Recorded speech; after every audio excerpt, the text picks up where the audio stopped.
we're brothers. We're happy and we're singing and we're brothers. Give me a high five. Your brothers? No. Yes. What's up, everybody? It's the Kyle and Craig Show. My name is Kyle. My name is Craig. This week we are joined for the first time by a guest, my good buddy and longtime listener and friend of the show, Logan Strandemo.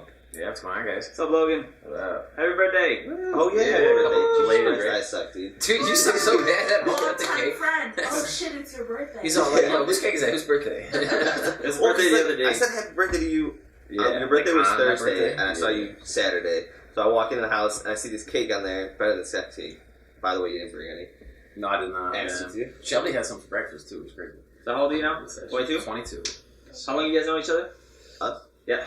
A little background. I was in diapers, 22. so yeah, 20 years. 22. Yeah, Like 5 or younger? I don't remember. Definitely Yeah, younger. it was So- definitely younger. When did you and You and Lisa met in first grade, Yeah, first grade. which means I was in kindergarten. Yeah. How old are you in first grade? 6? Yeah, So 6. 5. And how much younger are you than everyone else? I'm 22. Luther's 20. How old are you, turning Craig? 27. So Luther's 26 right now. You were literally maybe 1 to 2 years old. Yeah. If we're, You're probably like that big. That's why. he's probably still is big. So it's like a what, a 4-year difference? Yeah. Yeah. Okay. Yeah. You guys grew up together? Yeah. So, at what point, Craig, did you realize that Logan eclipsed you As a person? as a person in life? You know what I mean? In height? Well, in height, like 7th grade. In everything. In You know? life, You know, shortly things- after is the height thing. Nah. At what age did you get taller than he did? Probably like 7th grade. Like, When It you was were like 4? one Probably when you summer. turned 4, right? Yeah, when I didn't hang, like when we It was didn't like hang out one all summer we summer. didn't hang out, Yeah. and then all of a sudden, like, came back to your house, and you were like, Yeah, Logan. Logan. you want to wrestle? Nah, not anymore, man. I'm good. I'm I'm learning good on jiu-jitsu that. this summer. Yeah, by the way, I joined the high school team, and we should do this thing called the crucifix. It's like, god damn, right? Probably all those pancakes that your dad used to make. Yeah, So good, Right? So Cream filling. pancakes, McDonald's runs, and limos. yeah. It was a fun time. Is your dad still doing Shout that? out was killed. Yeah. I mean, their company. He's doing that other company thing. right? Yeah, so their company merged in with like a bigger company. My mom has obviously quit since then. Yeah. They're thinking about moving though, like actually, like for real. Yeah, your dad told me yesterday that they're just gonna Like in June, July. July, just get out and go without Yeah. even having a place. Yep. Yeah, Well, they got family, so they're thinking about moving to North Dakota, obviously, right? Yeah, well, they got contingencies. my mom's mom, you know. Yeah. Because I was like, "Oh, you guys gonna go shopping?" And he's like, "We're gonna go in June." I was like, "Go shop." He's like, "No, we're gonna go." I was like, "Oh, she's gonna, yeah." He's like, "Yeah." I was like, "It's crazy," because I was just watching a TV show where this actor was talking about like going to New York, and they kept talking about it, and he called his sis like 3 a.m. in the morning. He's like, "Yeah, I took a red eye to New York because I know if we keep talking about it, I'm gonna talk myself out of it." Yeah, And that's Exactly what your that's parents are doing. your dad. And Ballsy as shit. Dad's been pushing that off for fucking 10 yeah, years, you know? for real. And like they stayed, not for nothing, for you. And Yeah, then for sure. you moved. Like, so like officially reason's over. Like Yeah, definitely. you done graduated. And it's what I did too to get out to Colorado or whatever. Obviously, I went out and visited a couple times and visited Don, Yeah. one of my old coaches. But that last time I went, we again stayed in with in his guest bedroom for that month or two or whatever until we got into our condo. And I told him, I was like, "Yo, if it's okay with your wife and everything," I was like, "We'll be back in like 3 weeks." And I just set that date down, and he said, "Yeah," and we were there in 3 weeks. Yeah. So like, it helps to just like I'm gonna go even if I don't have the plan. I'm just gonna make it happen, kind of a thing. As long as you have like somebody there to like at least. Yeah, Well, so obviously the not food sleep went on the out. streets. You know, Yeah, it's like your parents got exactly. family, so it's like stay at the house for like 2 weeks, and then buy something. You know what I'm saying? At least you're there. Yeah. Everything's So sold. they could probably live there in your grandparents' house for the next like decade. Yeah, for you know? sure. I think I don't know what they want to do because I know my mom really wants to help out her mother. Obviously, right? She's getting older and stuff. So I don't know if they want to move into that house that like family that they grew up in house kind of thing, or if they're gonna get their own. I don't know what, but good for them. So then, what do you do in Colorado? Tell Yeah, everybody tell what you do. people. So over about a year, well, where are we at? March here. So 2017 of April, I and my girlfriend moved out to Colorado, and shortly after when we got our condo, another one of my buddies moved out with us. So 3 in one spot. Yeah, 3 of us in one condo. It's kind of cool condo, cool. Yeah, it's the dopest thing ever. When you, yeah. It's on a nice part of town. There's no real bad parts of town. You're in It's Fort on Collins the nice or part Logan? of town, Fort Collins. Oh, yeah. So yeah, on the east side of Fort Collins, we moved out there. Her and I both are personal trainers. Colorado's like the fittest damn state ever. So a lot of active people. The mountains are essentially our backyard. You go south an hour and you're in Denver. You know, you go up 40 minutes north and you're in Wyoming for whatever reason you want to be in Wyoming. Yeah, kind of a thing. Have you gone to Wyoming? Huh? Have you gone to Wyoming? Yeah, we went one time. There's like a cool little hike that it's like you're out in the desert essentially, and then there's just like this fat ass rock just for no reason, and it's really cool. And you climb up onto it and stuff. Like you can like rock climb onto it, or there's like an actual like trail sort of thing. Yeah, okay, around kind of a thing. Yeah, just out there working and living and enjoying out there versus living over here and being miserable as fuck. Yeah. There's nothing to do over here. Like the other night. You've been here for what, 3 days? Yeah, we got here on Thursday, and I think it's Friday night or something. And it's like Friday night, so it's Friday night, like it's a night people that should be going out and doing stuff. And me and my roommate from out there, you know, like we're at his house, like, oh, let's go get some food. And everyone's like, everyone's closed. What? Like, it's like 10:30 at night. Yeah. Why is everything open? Everything's open till like 4 a.m. over there, or 2 a.m. You know, because everybody's. Yeah, they got because it's not like it's a college town, Germano, right? Yeah, it's a college town, and two, it's not like a bunch of chain stores. Mm-hmm. It's all a bunch of little mom and pop. Yeah, mom and pop shops, or like smaller chains that still have like that personal kind of feel to it. Yeah. And a lot of the places, even if it's just a small little bar, like a kitchen bar or whatever, they make sure to have bars in there so they can stay open late. Yeah, exactly. So everywhere, and stuff, but even then. So there's this breakfast place I used to go over there to all the time. It recently closed because another company bought them out for like a higher rent. Mm-hmm. This company is called Insomnia Cookies. Of course. So Insomnia Cookies in Fort Collins, and they're I think they got started on the East Coast, is what I read. They are a cookie business. All they do is sell cookies and milk and shit. Mm-hmm. But they're open till 3 a.m. and they deliver. And they deliver cookies? Dude, I think so at 2 a.m. you can get like a bag, you know, like a whole bag of cookies right and some now, chocolate man. milk. I know. Total Fort Collins, stoner college town kind of so thing. the best you got is like Jimmy John's. Yeah, you can get a cookie delivered from Jimmy John's, but they have one cookie. The Jimmy John's people over there deliver on bikes. Really? Because it's down, you know, like it's not super metropolitan, but like especially in the downtown area, like to drive and find parking and like go up the building, you're like, fuck it. Yeah, fuck it, just take this bike. Yep. Yeah. That's badass. That's dope. And then obviously do personal training. So I don't know. We can get into stuff. Yeah, we can. I have a question before we get into fun stuff. So, as a personal trainer, what's like the number one thing you start telling like new clients? Like, I'm super out of shape, Logan. I need help. Like, all right, are you asking him? No, well, yeah. For like personal training, and you need help. You know, like I don't know. You know what I'm saying? Like the guy walks in, I'm super out of shape. Like, all right, Logan, let's go. What's the first thing you tell me to do? Start not eating McDonald's. That's number one. Or start running. Like, is exercise first? Is it food first? Just real quick. So for me, let me get my notebook. Whatever, like adherence, right? So the word adherence is a big thing. Like, so whatever that client can stick to. So I don't care if we like. So I have these 2 girl clients. They came to me from another trainer. They had kind of been stagnant for the past like 6 months or so. And is that picking up? Yeah, we're good. Cool. Yeah, that's what I'm looking at. It's all good. They were with a trainer for like 6 months again. They were very stagnant. Their trainer was like a bodybuilding trainer, like in the area. So they do like chest day and leg day or whatever. But they're trying to lose some weight, and like they also wanted to learn how to box. So that's originally why they came to me for the boxing part. But then they were kind of like dishappy with their trainer or whatever. So they ended up having a couple conversations with me, and then they ended up jumping ships to me. They, right off the bat, were just able to, we're really into lifting, we're really into boxing, we can go hard 5 times a week, like, cool, then let's do that, let's program that, let's do that smart and all that stuff. But for some people, they can't just up, like, from nothing all day to, like, all right, 5 days at the gym, exactly. You know? Like me. It's just like, man, find something that you enjoy to do, like, if you can make, like, the water thing a habit, like, just make sure you're getting enough water in, you know, like, let's start there. Food, right? Are you eating real food or fake food? Like, I go eat McDonald's all the time. All right, let's start there. Yeah. You know what I mean? Let's not worry about, like, all right, we got to get you this many calories, this many grams, or your macros or whatever. Like, I personally could care less. Let's just find something that we can make, like, some positive ground on, and then we kind of go from there. Everyone's a little bit of an individual, I guess. Yeah. Yeah.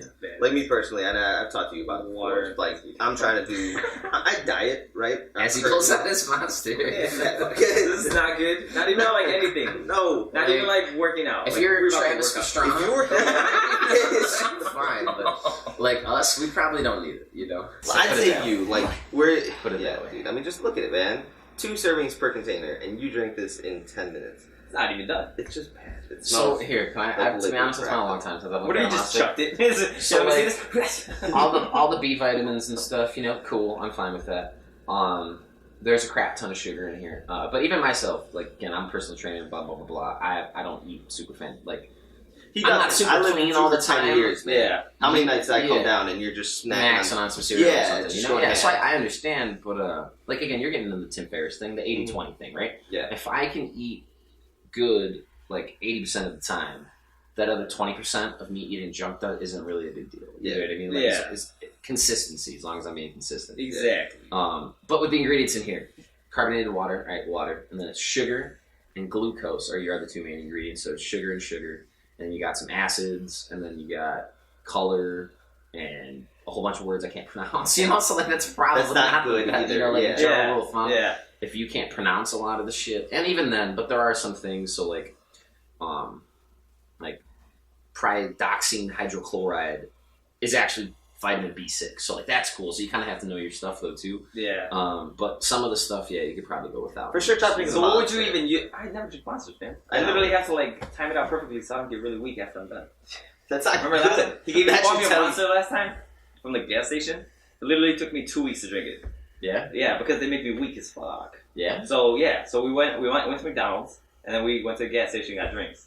So I had pancakes and shit from McDonald's for whatever the sausage McGriddles, and then I had my frappe. I was like, well, I'm not gonna drink the Monster and my frappe at the same time, so I'll save the Monster for later. We get done with the show, I'm starving. I can't drink the Monster now because I'm starving already. It's gonna make me more like weak. You need to be on like a full stomach. Yeah, full stomach. So then every single day I'm like, all right, I'll drink it after I'm done eating. I always forget. And I was like, all right, well, I'll drink it tonight while I'm playing video games. Didn't play video games, so I didn't drink it. And the next day I'm like, all right, I'll eat it when I get home from work. It's like, nope, haven't eaten yet. I gotta wait till I don't eat it. Literally took me 2 weeks to eat it, drink it. And then so today I'm like, YOLO, I'm gonna drink it for the show. So whatever happens, happens, you know? That's a little weird. I'm just fucking taking it. Like Brandon Schaub took, what did he do when he had to like shit himself? Yeah, essentially on the Jerry show or whatever. Had too much coffee or whatever. He's or on coconut like 12, oil or something. Yeah, he's on like 12 cups of of coffee. He's drinking. I think he drinks coffee with his coconut oil though. Yeah. He fucked up.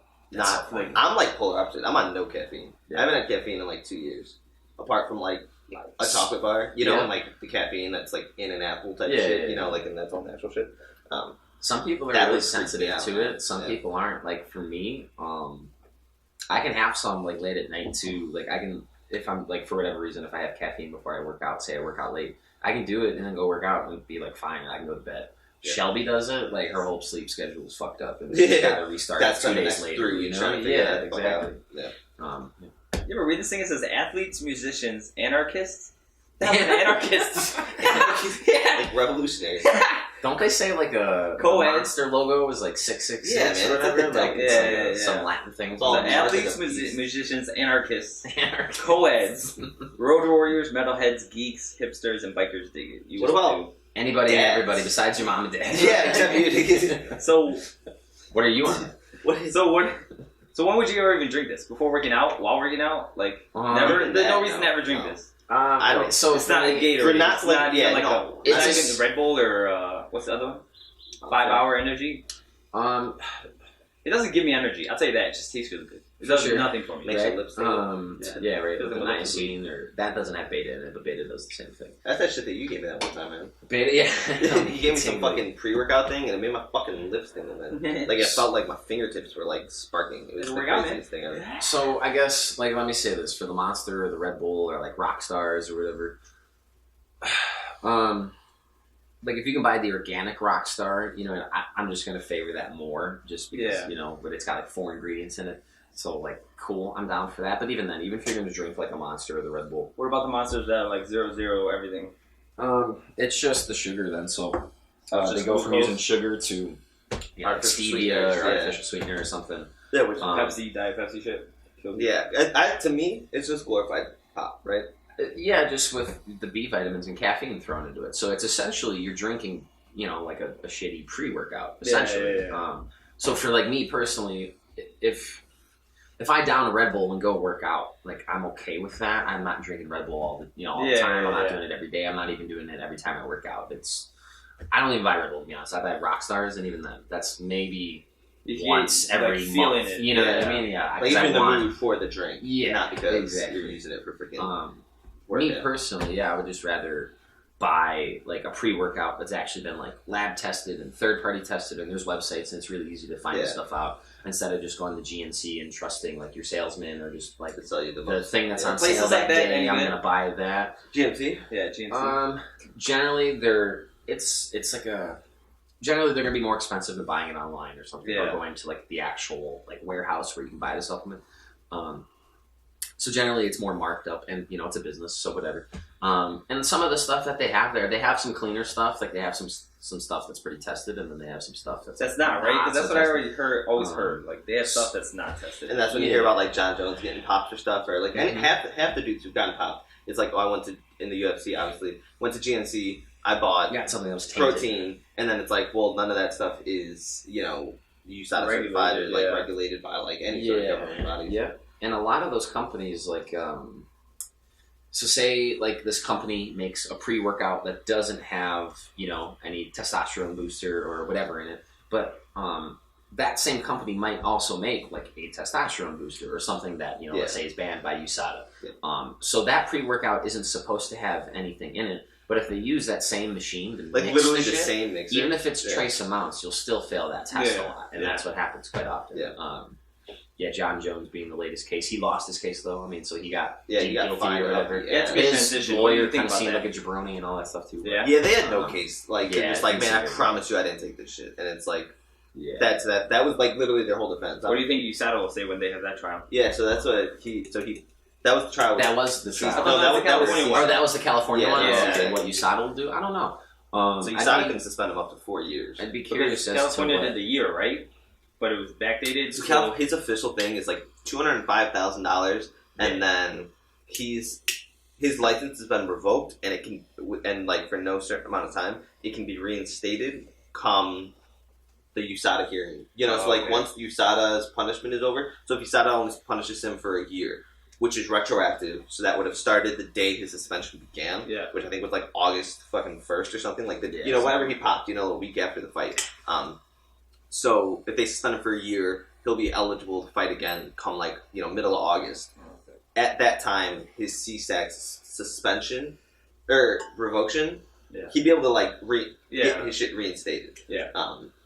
But it's just a matter of what USADA's going to do. And he also said during the interview, like, that he didn't watch any of the USADA like training programs or anything like that. He just had his like manager say that he did. Yeah. I did hear that. Yeah. Yeah. So like everyone's thinking that USADA's probably gonna throw the book at him. Okay. Which makes sense to me. I mean, I don't know, man. They fucking. I mean, I want him back. You think he cheated, Logan? I don't know. I don't know him. I don't live there. I'd have to know him like personally for me to say anything. I mean, buying a tainted supplement is pretty easy to do. When USADA came in and, like he's tested positive before or whatever, so it leaves it up to suspects. I told Craig, like, I would have had like 9,000 people triple check anything. I would have the milk I bought from Jewel, like, tested in the lab before I drank that shit. I'd start vlogging. You know what I'm saying? I would start vlogging your meals and shit, dude. Like, not for nothing. If you're John Jones and if you know the whole world is watching you and your shit, like if you're like Abdullah Muhammad or like, like somebody who doesn't, up and comer, you don't really need to worry about it. Just be good and you're good. But like the whole world is watching John Jones. For sure, document fucking everything you eat. At least during fight camp, out of fight camp, but like 3 months, vlog your meals. The world, you get views. The world will care. Document everything. If you and then you just never will have to worry about it. It doesn't make sense that he was suspended for essentially 2 years, and then they come back and have to do rehab and all that stuff that he was talking about, and then to cheat again. It's like it doesn't make sense, but it's what he did his whole career. So like, and like if you don't want to come back and lose, you know what I'm saying? If he came back for all that time and lost, it'd be like, oh well, it was the steroids. Let's just take some more steroids and whoop his ass, and then nobody will question anything. I don't know. I see what you're saying. I fucking hope he didn't cheat. I love him. I love John Jones, dude. I don't know if you watched the show where I was telling about the night that I found out he cheated. Craig like cried. I like damn near cried. It's like it was such a letdown. Like I understand that. I mean, not necessarily. I wasn't upset for him, but for like DC, like dude. That's essentially like that John Jones fight and that second fight that didn't happen. Well, he's got the heavyweight fight coming up though. So if you beat Stipe or whatever and you become like champion at both weights, he's got the greatest argument for best Yeah. light heavyweight of all time, right? Mhm. But that asterisk then becomes John Jones. Yeah. You know, and that sucks, and that sucks for an athlete. That head kick you know, is like forever going to be DC crying on camera. dude, You know? those memes are so bad. Dude, I feel bro. so bad. And like DC, I'm glad like the public is finally like coming around to him. Yeah, He's such a good guy. Yeah, Because I everyone loves John. I never liked him until he got kicked in the Yeah, head. he didn't like him until he was. He always crying. looked like a douche. I was like, I I feel don't bad. fucking like this guy. I don't know. See, that's the Seems thing. like a good And dude. I thought you would like him too, because he's I like now. like now I know very him. much like you. You know, he's like family first, everything else second. Shit. You know, shut up. You better shut up. He's a freaking he's a badass. But I think just the only thing was that everyone loves John and you're anti-John. You know, and like Yeah, and I mean, as good as a guy as he is, yeah. he definitely like kicked him while he's down. Like, you know, like, hey, he's steroid user, he's a cheater, yada yada yada. Didn't Yeah. give him any benefit of the doubt. Didn't give him any like leeway, and that's why everyone The first time or the second time? the whole thing. The I mean, whole- even yeah, up their until whole the second ordeal. fight, like Yeah. he was still like, you know, steroid using yada yada this Oh, yeah, man. party boy.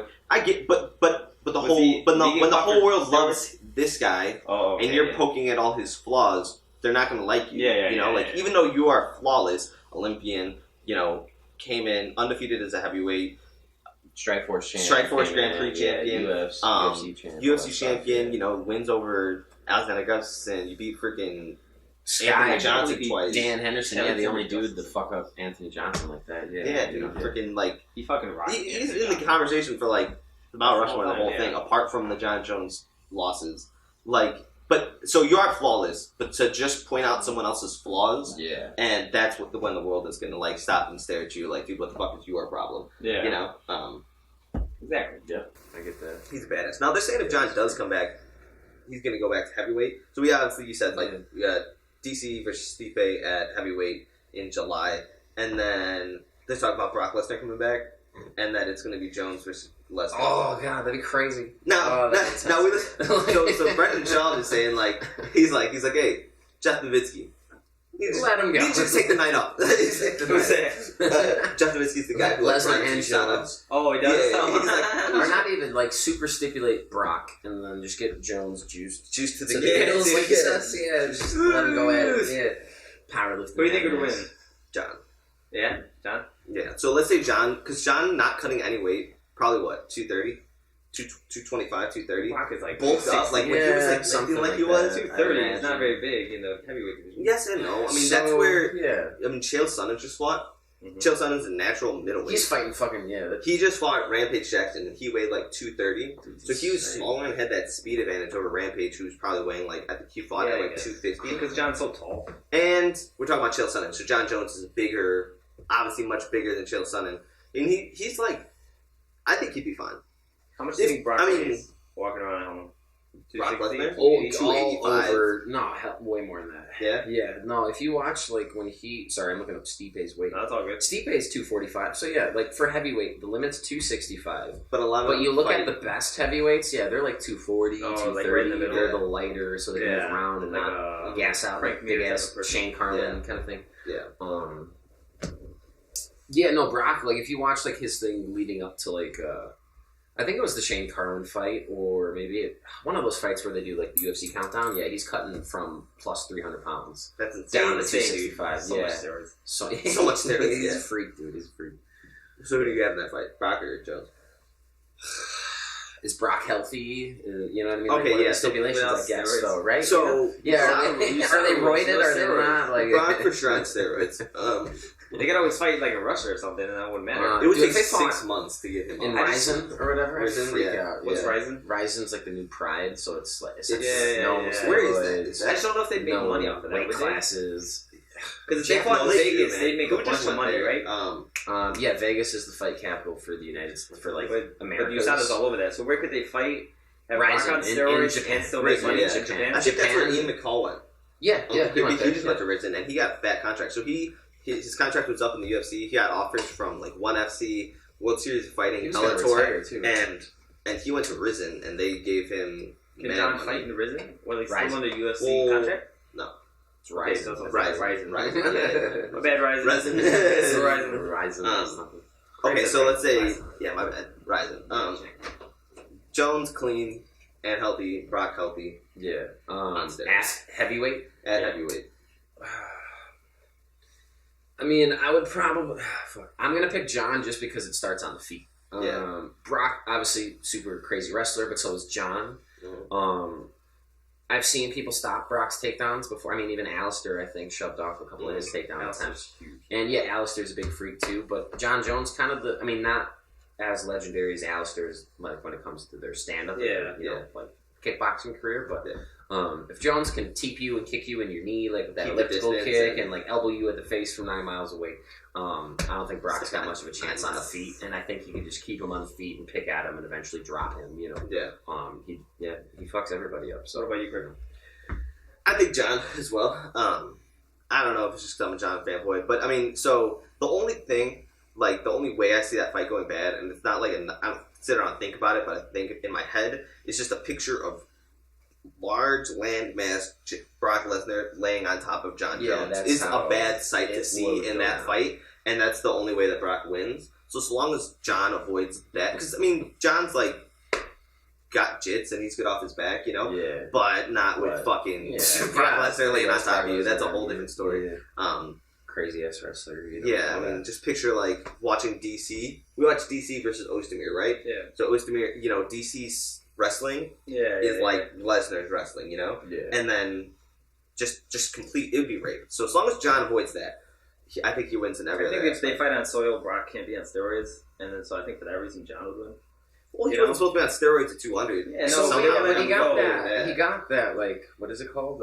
He had, like, a stipulation or whatever, where he didn't necessarily get tested before or something. Because he wasn't in the USADA testing. Yeah, it was like a one-off. What do we think Brock Lesnar is without steroids? Nothing, just... definitely not as good. Definitely not as big. I would be interested to see his body. That's what I was going to say. It would take a couple of years. Like, if you watch, like, Vitor now... He looks like dog shit. Yeah, or, like, I guess a better example would be, like, Alistair Overeem. So he has... It did take him a while to bounce back. And then he completely deflated. If you watch his first fight, couple fights after USADA, his titties are sagging, and he just looked different. And slowly, over time, he's naturally gotten his body back to where it was, you know? Yep. Yeah, so I'd want to see Brock in 2 years after USADA. So steroids, then I'd say I think John would win too. Same thing for Logan said. I just think of Brock and I like picture the Hulk. You know what I'm saying? If he like even just gets a hold of John and somehow puts him on the floor, I think it would be done. I just if he somehow mounts him, there's just no way you're gonna get out of that. Who's he?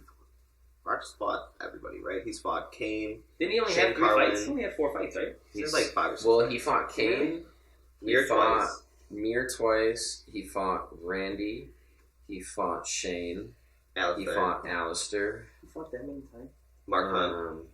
He fought Mark Hunt? That was at 200, yeah. Did you rock him? Yeah, you raped him. 7. Like, rape. Yeah. That's 7 fights in the UFC. I can't... Oh, he fought, So we need a guy in the chair. the dude with the dyed mohawk. Who's he lost to? Kane, right? Keith Haring was his name. Yeah. Keith Haring. Keith Haring. His record is... Mohawk guy. His first fight was against Min Soo Kim. Yeah, that was the fight so he could fight in the UFC. Yeah, that was at Dynamite USA or whatever. Dynamite? Then he loses to Frank Mir. Like submission. Knee bar. And then beats that Heath Haring character. Lost Frank Mir? Yeah. Okay. And then immediately gets a title shot against Randy Couture. Smacks him. Beats the shit out of Randy Couture. All on steroids, by the way. And then beats Frank Mir again. Beats Shane... It's all before USADA, right? Yeah, all pre USADA. Beats Shane Carwin, and then so he won that belt, 2 defenses, and then loses to Cain Velasquez, loses to Alistair Overeem, like a year and a half later. He lost it over? Yeah, and then that was his he got like kneed in the stomach or something, man. Yeah, that was bad, and that's when he had that whole, what was his thing? He got like 2 feet of his like colon or his small intestine or something removed. Yeah, something pretty decent amount of intestine. Like he was truly like sick, like diseased, ridden, something. It like ate at his flesh. On the inside, essentially. Yeah, something pretty crazy. So I've bought steroids. Yeah, and then he came back. So that his last fight was December 30th, 2011, and then came back July the 9th, 2016 to fight Mark Hunt at UFC 200, which he won. But it was then overturned. So his official record is 5-3-1. That's an awful record. That's Yeah, it's not good. Yeah, that's not really good. Like, That's what I'm saying. as much as I love like the women's division and all that stuff too, because like they're still relatively new. The records So you are see people in the top 10, just Yeah. straight garbage records, Just like 6-4-1. Like Yeah, that's funny. There's some good fights on last night. Yeah, in last the night women's was thing. really good. Yeah, they did have good. That Dern didn't look as great as I thought she was. Yeah, she did. And Joe, I think Joe and Daniel Cormier talked about it a lot. Like, Josie's got world class jiu-jitsu, right? Obviously, total stud when it comes to there. Her striking, not so much. But the takedowns are a big thing for jiu-jitsu versus like wrestlers. Mm-hmm. Once you get to the ground, the jiu-jitsu guy, that's their field. That's where they plan. A lot of times in jiu-jitsu gyms, like when you start like sparring or rolling or whatever, like a lot of times people start on their knees. Like they already start on the ground. Like in a disadvantaged position sort of thing, right? Yeah, Or you can just starting... disadvantaged in the point of like MMA. If we're starting on my fight and then I just go to my in knees. jiu-jitsu mats, I see it though. Like it, like Well, guys will where you even wanna choose be. to sit on their butts right away or whatever. Right. They're not necessarily standing up and then driving for a takedown to get someone down, and that's a skill. That's wrestling. That's wrestling. So Yeah. that's the difference between Mackenzie Dern winning that fight and losing that fight. Like if she wouldn't have gotten that takedown at the end of that one round, I don't, even closer fight than without that takedown. Yeah. But regardless, she should have smoked that girl just due to grappling alone. Like she should just work on her rest. Not that she should avoid striking or whatever, but if she could blast those double leg takedowns and take girls down like that, and then fuck them up or whatever, and then let your jiu-jitsu do and then let her work past Because I mean, like, what good is Damian Maia if you can't take anybody down? Exactly. Like, and that's something Damian's had to work on. Yeah, just getting the takedowns. Yeah, and getting striking, and then that's where like her needing to work on striking comes in because you use striking to set up takedowns to use your jiu-jitsu. You can't just be. I mean, like it's 2018 in MMA. Like back in the day, who is it, Hoist Gracie or be the total like just specialist. jiu-jitsu. Sure, you can get it done. But like in today's world, like it's about the setup. You definitely need a little bit of everything. Yeah. Not that you can't be a specialist, but you need the have. People otherwise, like what's his name? I agree. Who's still like that? Damian Maia. Damian Maia's like that. Like, and you saw it against that fight with Tyron Woodley. He's just shooting the whole time. Yeah, no one wants to get. He's just smacked gonna block it off the whole time, and then all right, that's the fight you lost because you literally did nothing. Yeah. So I thought he was a more active person in that fight. I thought he won, but he nevertheless, was more active, but you didn't land anything, so it didn't matter. Yeah, I have to watch that. I don't think I really watched that Fight was fight. to be honest horrible. with you. it was really. He boring. could have like thrown like It was kick like out of it was nowhere. like I mean it was boring from Like the just spectator's the action perspective. aspect. Because it was like the least amount of strikes thrown in any fight ever, and then Is that like a real stat? honestly, at least the least amount of At fights that thrown time. in a In championship a championship fight. So obviously a 10-second He had fight, like 28 takedown defenses. yeah, like Jeez. 28 takedown Like, attempts, strong. and like Yeah. all just done. So Woodley, he tore his labrum Yeah, his like in the shoulder, first right? round or early second round, and so he couldn't throw his bombs. And his overhand left is like his moneymaker, or his overhand right.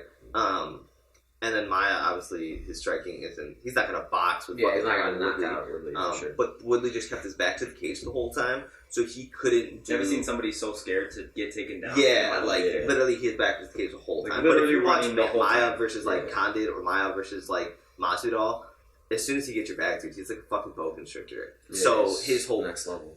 Tyron's whole game plan was to just like here's the cage, like here's Tyron, just like not moving away from like that 2 foot, cage. like he had like a foot and a half of like room. So any takedown attempt against the cage, and then like he's got his it was a good fight. But anyways, the reason I brought all that up was you mentioned girls in the UFC, and then last The night, fights last night. yeah, Kat Zingano came back. Now do you remember the girl she fought? 'Cause I saw her name. She's fought good names. Yeah, no, I'm saying the girl that she fought last night. What's her name? She looked good. Yeah, I forget her name. Yeah, Kat Zingano's obviously a legend, and she's old as shit. Kat's striking, again, in my opinion, just looks like dog shit. Like, it looks so bad. Like, I don't know how she comes in behind her 1-2 and her punches are just down and her head's up. I mean, she's got some good long kicks. She's, a long girl or whatever. She's got good knees. She needs to do something with her boxing. Some of their He's hands. gonna see Logan. Rousey, like- He's gonna see Logan. Yeah, like exactly. That's why Ronda essentially loses because she's got this crap boxing, and then she loves the judo, like grab someone by the head. But then once you figure out how to defend that, she got murdered. Yeah, she sucks. girl she fought was Katlyn Vieira, Okay. who's like obviously a new up and comer in the UFC. she's fought everybody, not Catelyn, but Kat. Yeah. Kat Zingano's fought Juliana Pena, Ronda Rousey, Amanda Nunes, Misha Tate, Raquel Pennington. Yeah, everybody in the Like, leagues, literally, for sure. Barb Hancock. Hendrick? I don't know, anybody. But yeah, and then whatever, the rest of the card was stacked too. It was a good ass card. So, like, I'm glad I went and watched it, went over to B-Dubs and checked it out. Nice. Yeah, and then some of the standout things I saw, that Alex Hernandez guy that I mentioned before. I missed that. To He be honest fought with you. I heard it was a good fight, though. It's- Dude, he rocked him. I sent you the highlight. He just hit him with his left, like, not even like on the chin, not even on the nose.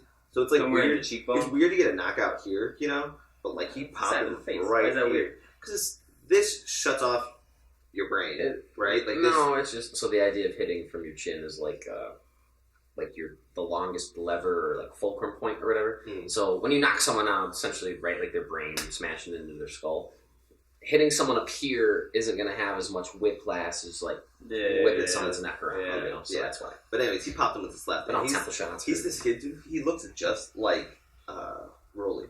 Oh, okay. Yeah, it's weird. And I'm gonna pull him up. Alexander Hernandez. He looks like Rolly and Blaze like had a baby. Okay. It's a weird thing. But he's just this ripped. I'll show a picture. He's this ripped 155er. I'll put it right.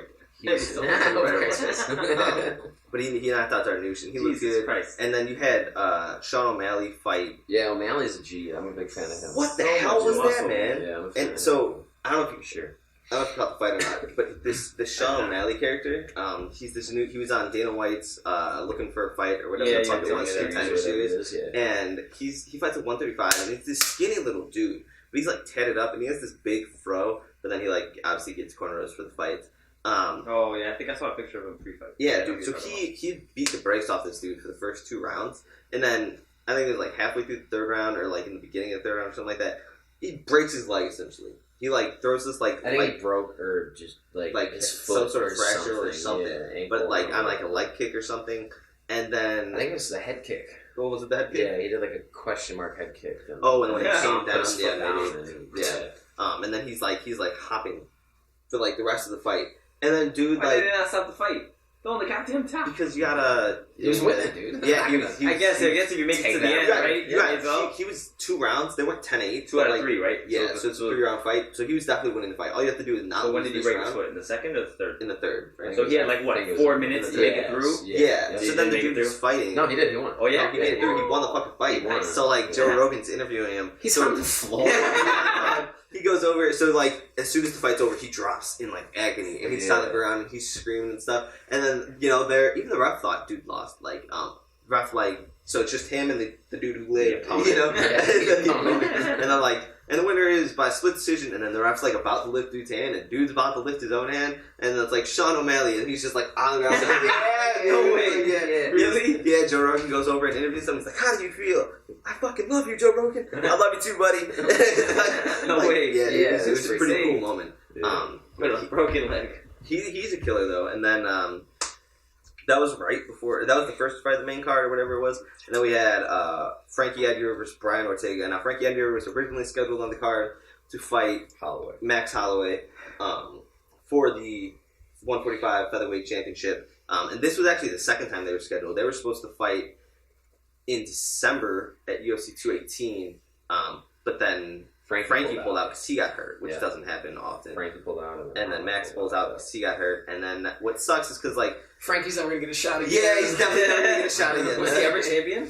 He He at was champion at 155. 155, and then he went to 145. 45. got, like, fought up- Aldo, lost. Yeah. For that title shot, and then worked his way back to another title shot. Lost all. Lost.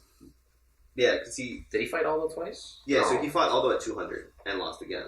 He fought him twice. Yeah. Yeah, man. No, you're probably right. And then Who did he lose to at 155? Who did he lose his belt to? Benson Henderson. Oh, okay. But Benson Henderson was like a 170-pound fighter at 55. Yeah, at the time. Yeah. Big dude, yeah, and he just kind of had his number at the time.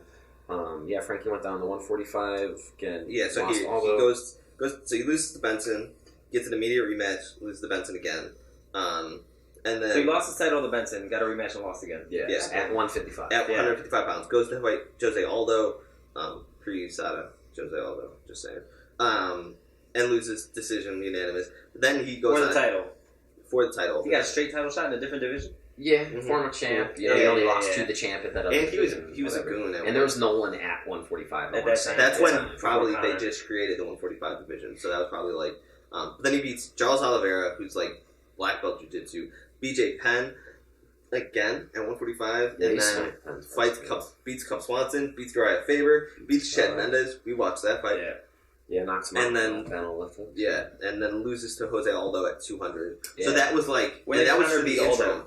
So that was before. That was after Conor. Before that? Yeah. So that was after Jose lost the belt, and then Conor was doing the Nate thing. Yeah, so that fight at 200 was for the interim belt because Conor wasn't really being active.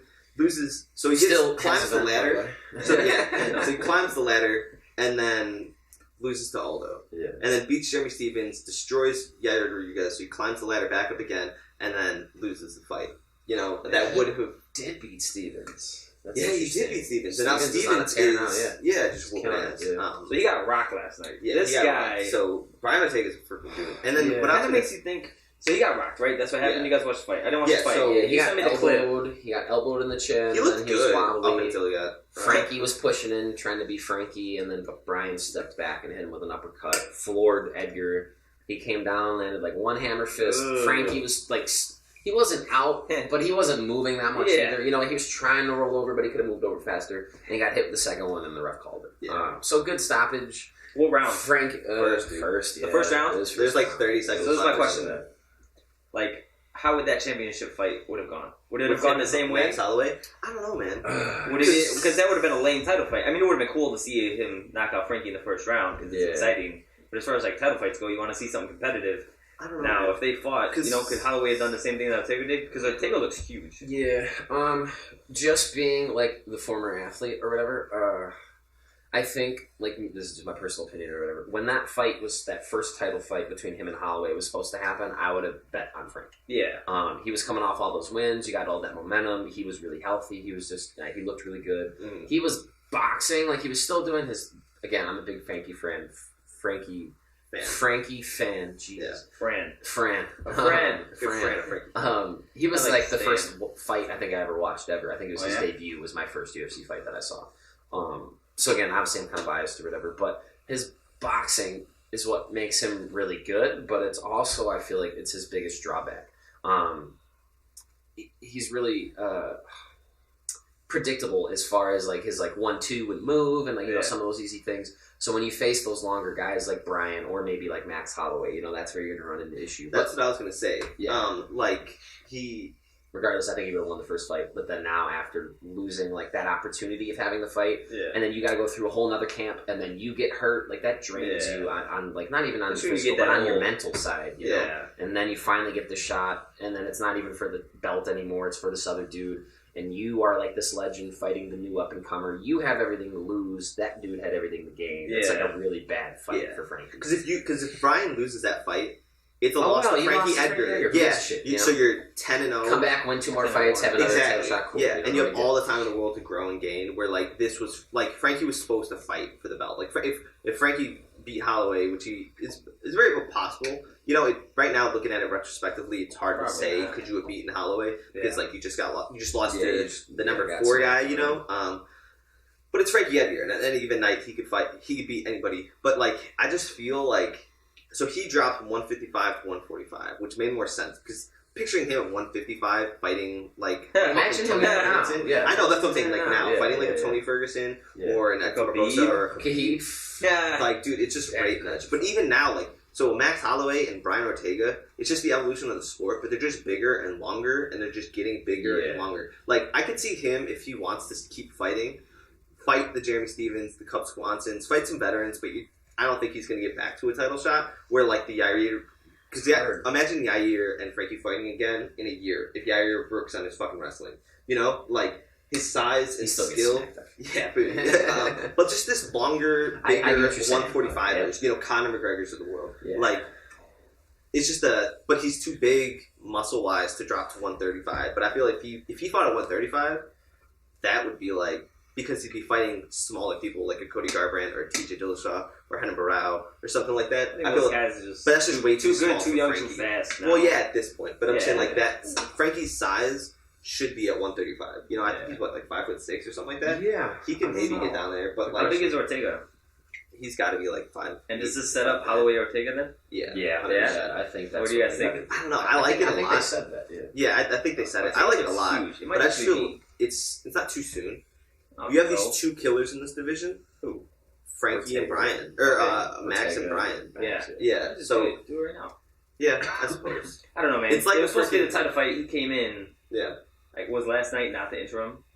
No, right? No, It- but I was think it it was the technically? number one contender. Yeah, Yeah, but it was the number one for sure. contender Just fight. like, man. I think. I I think think they the best do it. fights. But it's just like There's no Brian beat the guy who was supposed to be fighting for fighting the for a title. championship. Yeah, yeah. You don't have Give Brian him fight a some other shot. chump yeah. Yeah. and then have Max have a comeback fight and then they meet up. No, I for agree. sure, go. Yeah. Yeah, that makes sense. I agree. It's just well, all I'm saying is just like I want to see. I hope these 2, Max Holloway and Brian Ortega, turn into like what we were looking at with TJ Dillashaw and Cody Garbrandt. The Like only a thing that trilogy interrupts fight, and these 2 just running the division for the next couple of years. As if Holloway fights Connor. Man, Yeah, Conor That's is the only fighting. thing that would interrupt it. Is if Conor once is Holloway's healthy. healthy, Connor comes back and fights Holloway. But Connor's been chirping at fucking Holloway for like past like month. Yeah, like, I don't know if posting you, all I these don't know if different you still pictures. follow them. And, No, I don't. no, yeah, so Yeah, they've been he- chirping the whole He time. posted like Connor posted like after Holloway beat Aldo, Connor posted a picture of Conor it's a beating picture Holloway. of Holloway in the hospital, right? And he's just all bloodied after Holloway beat or lost to McGregor, right? Okay. So it was like that night, and then in the Yeah. background you see Connor wearing a hat. So Connor posted it. He's like, "I love this hat," and then you know, and then you know, obviously coming at Max, and Max did something like jab back. You know, he's young enough to Yeah. where he knows social media and shit. Yeah. And then a couple months later, Connor posted a picture of Yeah, like just his punching. fucking Yeah. hand I'm on just getting murked. on Max's face, right? Yeah. And it's like when the ref doesn't step in to help you out, and then fucking Max posted right after the Floyd fight. the Floyd fight, and the Yeah. ref stepping between him and Connor, Yeah. and it's like. And then just the captain when he does, Yeah. so, you know. So it's like when the ref Yeah. doesn't help you out, it's like when he When he does. does, It's like damn. yeah. So they've been going back and forth a little bit. Did you know that Connor was trying to get in on a Frankie fight? Yeah, did you hear about that? I heard he turned it down or something. So I didn't you really see, read it. Connor- promotion it fast So enough. yeah, so We talked Dana about White it talked about it week, last 2 weeks night. ago. Yeah, we talked about Oh, it we 2 did? weeks ago. But Dana White like finally addressed it. Like, so what was this? Was it true? Was it not? It's like Connor called me saying I'll fight Frankie, but the contracts had already been signed for him to fight Ortega. Oh. So like, and once it's signed, yeah, There's no way back. yeah, you can't not. You can't be Yeah. like you could. you'd probably have to offer Ortega But money. You'd have and, to like, give him yeah, money. you'd have to give him It's money. a waste of money. And Why not just have that fight? I'd rather watch fucking Connor fight Ortega. That'd be interesting. Yeah. That'd be really cool. Yeah. And if he's gonna come back, you may well. He's not gonna come back. You may at as well have him 145. come back and fight for it. Why not? He's tripping at Holloway the whole time. Because he's not gonna fight he's Khabib, not. man. That's for sure. Yeah. If they like, I don't know. I don't my think you should whole- go fight Khabib. I don't know. Personally, yeah, go fight Khabib. Go get murked. I Yeah. I don't want him to get murdered. That's what I'm saying. I don't want him to get murdered. Go fight 145s and just beat Holloway again. Again, coming as like as like the athlete or whatever, and as like what the UFC, purist. what the yeah. Yeah. So like whatever it called me, like like hip hop old head or whatever for Yeah. MMA, but UFC Ultimate Fighting Championship, right? Find out who is the best fighter, not who can sell the most tickets Yeah, and yeah, yeah. win against maybe handpicked opponents, right?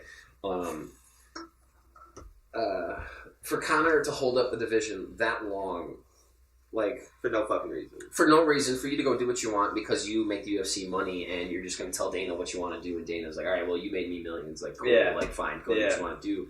To me, that's bogus. Like, just for the other, again, for like the Frankie should have had a title shot a long time ago. So other people should have had other title shots. Other people should be making those 6 figures. Yeah. But they're not, because this dude has the belt and he's fighting for millions. Like, he doesn't need this belt anymore for attraction, you know? Yeah, He does, doesn't. and that's the big The thing. dude doesn't need to be a champion to make UFC He doesn't. money. Like, he And does that's why not. he was trying to come back for the Frankie fight, because like he could have waited or tried to Yeah. jump in on the the Khabib fight's already signed, but he didn't have to try and get in on that one. He could have waited to get onto another one. Yeah. But he just wants to fight again, so he's willing to come in not Then for let the him belt. fight, but like then fight, then show that you want to fight. And that's what Like, he did. He tried to reach why? out. I suppose. Then, but you just need to fight, man. It's a fucking fight game. It's So not. who did he fight? Who did he fight at 225 Chicago? I'm just kidding. But That's what I was thinking. So I say the next thing that happens is one of two things. Is so at 223 you have Tony Ferguson versus Sabina Yeah. Magomedov who do you for think's gonna win? Real quick. We can talk about that later. Yeah, we'll talk about that. That'll be a long discussion. So, yeah. So that fight has been booked 3 times. This is the 4th time they're supposed to fight. Oh, right? yeah, we and talked also about on this, too. that card, you have Artem Lobov, who's Connor's like best friend. Connor's boy. So Connor's gonna be there. So I say, and Connor is so tired of doing the promotion and shit like that. He's waiting. He's gonna be there that night, and he's waiting for someone to pull out. He's waiting for someone to get sick, or he's waiting for Tony to get hurt. And then as soon as they gone, yo, I'm here. Yeah. Boom. Connor avoids all promotion. It's gonna be the biggest spectacle in the world. At least if they have a day's notice, like Ferguson's out. Yeah. Connor versus Khabib. It's finally happening. Whoa, through the roof. I'm paying for that. Yeah. That's where I see Connor fighting next. Or if that doesn't happen, he's going to be there that night and then fight whoever fight, you know? Yeah. Fight that winner, maybe. Yeah. But he needs to be strict. So, yeah. Who do you have? I know you. Me personally, I know you're a fan. You're a fan of both. I'm a fan of both. But I know you've always liked Tony. Tony's a freak. I'm a fan of him. Again, he's just so willing to scrap. He's obviously showcased skills every time he fights. He gets better at those weird skills. Yeah. I forget what fight it was, but like, dude threw a left hook, missed, and ninja rolled out. Like, who the fuck does it? That's amazing. Yeah. But then on the other side, like Khabib or whatever, like who takes down Michael Johnson is just like, yo, quit. Like, I'm trying to get this money. Quit. Like, dude, I don't want to fight you anymore. Like, quit. And he's just on I'm talking he's shit. Saying it. Like, he's talking to him. I've never seen I don't want to do this. I've never seen a highlight from him ever. I think I've seen like one. You should have seen him against Barbosa. But like, so he's against the cage. Got Michael Johnson against the cage. Dana White sitting. No. I'm thinking. Who am I thinking of? Not Michael Johnson. Michael Johnson. I'm thinking of the other Johnson, the one that DC. Anthony Johnson. Yeah, no. So Okay. Michael Johnson's the other one. Yeah. Okay. He's against the cage, and Dana White is sitting just back there, and then he's like talking. Dana, I'm telling you, man, I'm ready for the belt. Alright, what are you doing? Why am I fighting Michael Johnson? Like, beating the fucking brakes off him. But alright, I'll let you finish. So, but Khabib's only thing is he has shown that he can get hurt. He can get stunned, especially with straight punches. Tony's really long. Tony's really good at picking people apart with straight punches. And his crazy elbows and all this other stuff, and his Darce chokes and stuff. If he can rock him, say whatever they're fighting first round, whatever, Tony rocks him. He's rocked, so he shoots and he throws in that Darce. Tony could win very easily. If Khabib doesn't get rocked and picks Tony up, Tony's got really good jits. He's training with 10th Planet and is the black belt under Eddie Bravo and all that. So like, yeah, you could submit him off your back, but if you're getting mauled and just punched like that and shoved into a cage, like I forget who says it. Is it Mark Hunt that says it? Like, I don't care if you're a black belt. When I hit you, you're a brown belt. Yeah. You're a purple belt. You know what I mean? Oh, so every strike, every punch. Yeah, it takes away from a lot of that jiu-jitsu. But his jiu-jitsu with 10th Planet is very MMA based. So, but who knows? Yeah, and so who do you? Just to throw something, like for money, whatever. I'll throw a Khabib, whatever. That'll be my. Alright, yeah. See, I like Tony. Yeah. I don't know. It's hard to say. So I've watched a lot of their fights.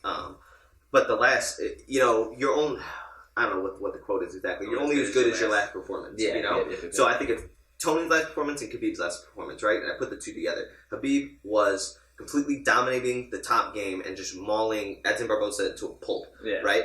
Now I think of Tony's last fight, which was against Kevin Lee, which he won via Darce or triangle from his back. So Kevin took Tony down, and then we got Tony on his back for like the last 5 minutes of the fight, and he's just throwing his elbows and he's moving him into submission. Yeah. So he's completely dominating the game from his back. So if you add the two together, it's the perfect fight because it's going to be Khabib taking him down, and then Tony working off his back and working off that jiu-jitsu. Now again, it's going to be like you said, it's going to be a toss-up of how much damage can Khabib do for Tony has the opportunity to throw a Darce, to throw a triangle, to get him into a submission or something like that, or work his way into getting him into these elbows. But assuming they stand for a while, because I hope Tony's just practicing not getting taken down. That's what his whole camp should be. Take down defense. Not getting taken down. Sprawl, I like Tony standing up, and assuming if they come down, I like Tony's jiu-jitsu off his back. But it's going to be a great fight. And I think I'm picking Tony maybe because he's probably a slight underdog. I feel so. I think that might have something to do with it, where it's like the whole world's probably going to pick Khabib, so I feel I'm picking Tony. But I do also feel that he has a real chance of getting that shit done. Yeah, it's a fight I just want to watch. I think Khabib is a beast. Wow, it's free. Yeah, everything you just said. But the reasons you were saying why I think you think Tony could beat him is the same reason why I think Conor could beat him.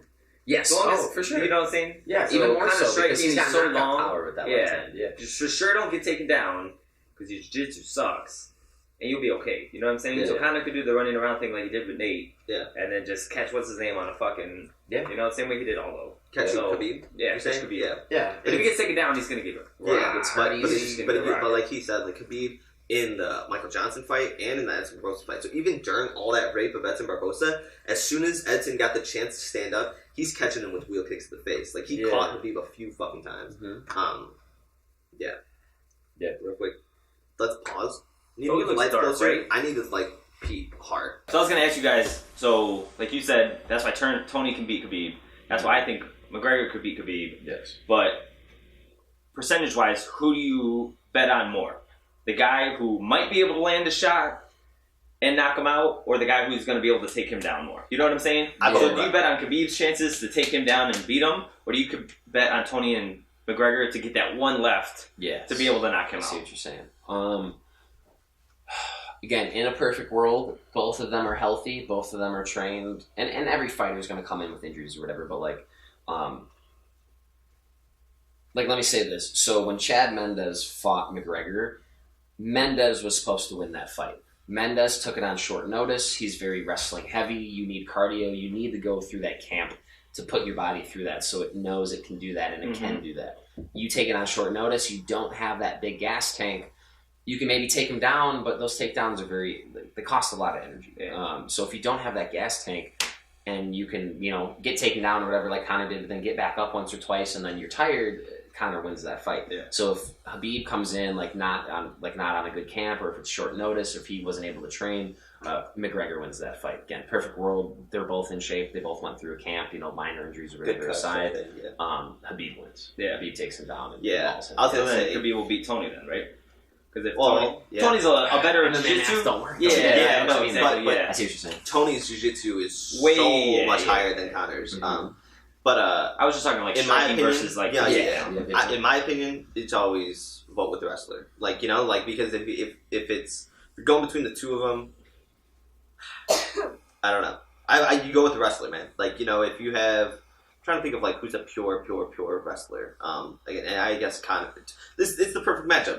It's Conor is like a 99 in UFC at striking, right? But fucking Khabib's takedown's got to be like a 99. Yeah. I would bet on the takedown because then it's just because you could have okay defense and avoid getting hit for Or if you got a strong for a chin, second, chin. or strong chin. There's a lot more in your favor of not getting knocked the fuck out than it's in your favor of not getting taken down. Yeah. So unless you have Tyron Woodley takedown defense, especially against Khabib, all he's got to do is get kind of Damian close enough to Mata's the not cage. Khabib. Yeah, well, exactly. See, Damian Maia's wrestling and jiu-jitsu is two different things. So, like, if Damian Maia had Khabib's wrestling to get Tyron down, To get to the jiu-jitsu. to let the the takedown jiu-jitsu play. is the wrestling. Yeah. The armbar is the jiu-jitsu. Yeah. So if you don't have the takedown to get to the jiu-jitsu, it doesn't matter. Then, right? and that's what we were saying earlier about with Mackenzie Dern. Okay. Like she's a black belt in jiu-jitsu, top of the world in jiu-jitsu. But if you can't take the chick down, like It what doesn't difference matter. does it make? You know. Yeah, okay. But anyway, so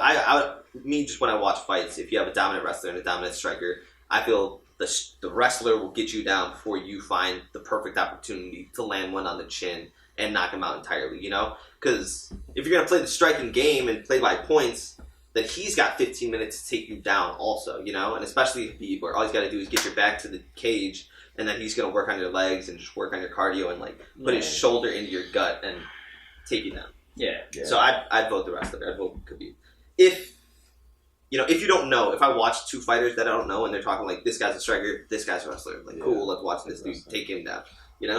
And you'll hear Joe Rogan and them talk about it all the time too, where it's like if you're coming into MMA, Probably work on your wrestling. best base. Get your wrestling. Even John Jones, like high school wrestling, even him, it's wrestling. Yeah. Then learn striking. Grappling, like learning grappling first and going into striking is always an easier time than learning striking and then going into grappling. Yeah. If you can grapple, so wrestling and boxing, they go hand in hand a lot. Frankie, really good boxer, really good wrestler. It's the same footwork as far as angles and cutting corners and doing all that stuff and moving in and out, feints and all that stuff. It's all very wrestling heavy. What were you talking about here before? Am I blanking? just like saying, like you're saying, like having Favorite, before yes, striking. yeah. So, like, again, obviously, if you can wrestle and you already have that footwork, it's not hard to learn how to do this with your arms and move the pivot. But if you're used to striking and kicking and stuff, and especially with kicks, like if you're a Muay Thai guy or kickboxing, and you just, like, you don't have to worry about a takedown and you're just used to slinging kicks and knees, you get the wrestler that loves to grab a leg, fucks Phil. So. Yeah, you said Ngannou? Yeah. That's a very good point. Yeah, exactly that. Like, you have a guy who's striking, he could punch a fucking light off a light pole, like, he's an assassin. But you can't stop a takedown with shit. You're going to be very bad as soon as you get in there. Because, and regardless of, because again, and Ngannou's a perfect example of this, and we don't have to spend too much time on the UFC, but he fought all these dudes that he could just punch their lights out. The Alistair Overeem, who's a striker. I think he fought Curtis Blades, who's a wrestler, but didn't get... Mild level, yeah. Yeah, and he's not fucking... But as soon as you climb that ladder, man, you're going to hit Daniel Cormier. You're going to hit Khabib Nurmagomedov. You're going to hit Tyron Woodley. Think of all the dudes at the top of the division. Stipe Miocic. Yeah. All these dudes are collegiate or high school, top of the game wrestlers, man. I'm trying to think... The only person... You go down the list until you get somebody who's not a complete wrestler would be Max Holloway, who's the champion at 185. Fucking Robert Whittaker, man. He's a wrestler. Like, they're all wrestlers. Yeah. So from Stipe, DC, Whittaker, Tyron Woodley, and, I mean, Khabib's not the champion. And, I mean, I guess not Conor. Yeah, I guess that's where it stops. But, it's wrestling. Wrestling first, striking. What about DJ? Also. I'm pretty sure he started off wrestling first, too. Yeah, he's interesting. He still do that? Yeah, I mean, think about his last win. That toss, the Wizard armbar, that's a wrestling move, right? So if I remember, he had the dude's back. Mm-hmm. He was lifting and returning, straight wrestling, straight from wrestling. But then in midair, he just ninja fucking grabbed his arm. And that was that crazy one, right? Yeah. Insane, dude. That's so greatest fireball. I've seen like people do that like in practice, and obviously not look that clean. Yeah. But like to do that in competition when you're both at your 100% is so cool. Like that's so crazy. It's bonkers. He's so level. He's such a guy. Anybody else in that division? All right. Yeah. Last thing of UFC. Yeah, we can talk. Yeah. What do you think of him versus TJ? Him versus TJ. Ooh. At what weight class? TJ's going down. Yeah, TJ's going down to 145. DJ. It's not officially signed, but DJ. DJ. Because of TJ having to cut all the weight. TJ having to cut the weight, and doesn't DJ just have more skill? Right. Like so, TJ Dillashaw. Again, Dwayne Ludwig, whatever. He's got his shifting, punching, head kicking style, right? Mm-hmm. He's got like this thing that he's really good at. It's like a more modern, very ninja, again, if you look, not that you guys follow Dwayne Ludwig at all in his like striking system, but it's very much bang Ludwig system, right? Yeah. Whereas DJ isn't in like a system; he is just in it to be the best him. Yeah, I don't know if that makes sense. No, it's so like his coach, what's his coach's name? Matt Hume. Super MMA genius. Like coaches like him and Faraz and stuff like that. When they get a guy, they don't like, all right, hey, here's our system. You're gonna get good at this because I know how to teach this. It's like, what are you good at? Let's use that to your advantage and let's build on that. That's why I feel like DJ is just levels up. Same thing when like GSP came around too. Like he was, background was in like karate and all this stuff and stand up stuff. But they found out naturally he was just really good at taking people down and wrestling, like he wasn't necessarily good at it off the bat, like to be in the UFC or whatever. Naturally he had it in him. Do this. So for a couple did that years, really smooth for somebody who doesn't do this. Yeah. So let's train on it a couple years, and all of a sudden now he's this guy taking people down, blast building people, and winning because of wrestling. Yeah. That's why DJ beats TJ. Yeah. Is essentially that. I feel like DJ. Yeah, that's obnoxiously. Yeah. It's Demetrius and TJ. Yeah, Demetrius and TJ. Mighty Mouse and TJ. Demetrius and Dillashaw. That sounds good. That's a poster. But it's just funny because TJ Dillashaw, DJG. Oh yeah, you know what I'm saying? It's so insane. That is marketing. Someone's gonna fuck something up. Yeah, and someone's gonna put the T in the wrong place. DJ. Yeah. But yeah, I like that fight. Why is TJ? Why is TJ? Last name's Sophie Dillashaw. That's his first name. Yeah, man. TJ Dillashaw. T what? DJ John. Yeah. Oh, Demetrius Johnson. Wow. TJ. Just forget anything I just said. That was embarrassing as fuck. No, you made sense. No, I called him DJ like that was his name, and then I made his last name DJ Johnson. No, I made his last name Demetrius. Nah, TJ Demetrius. Demetrius Johnson Demetrius. DJ Demetrius. That's the fucking best thing about it. I don't know why I did that. Yeah. Yeah, DJ though for sure. Yeah. He's pound for pound, in my opinion, best pound for pound guy out there. So anybody that doesn't know, Logan was an amateur MMA fighter. Yeah. So last thing about the UFC that I want to talk about, your best experience as an MMA fighter and your worst experience, if you want to talk about it. If not, it's cool. I mean, so I went through a bunch of MMA camps. Had smoker like kickboxing fights, had smoker boxing fights. I think I went back and counted how many like wrestling competitions, like not competitions I've been to, but how many matches I've wrestled, and it's somewhere over 225. So I've competed a lot. Yeah. But even then, a lot for someone that only competed for like 6 years or whatever it was, versus dudes that are 30 and lifelong. Yeah, lifelong. And I got started in middle school and not when I was like 5 or whatever. Can you color correct this? Yeah. Because that light keeps going down, and I just don't know what we're gonna do. We can fix it. Best experience? Keep talking. I mean, kicking people in the face is cool. I mean, I don't know. It's a cool feeling, I guess. Yeah. As far as when it comes to like the striking and like the fighting part of like my athletic stuff, man, I don't know if I could say I had like a best. Like, did you ever knock anybody out? You didn't have all that many MMA fights. Yeah, okay. fight. So how many MMA fights did you have? Or did you like, have? Sanctioned MMA fights, 0. Like as far as like sanctioned, and it was at a show and it was at an event.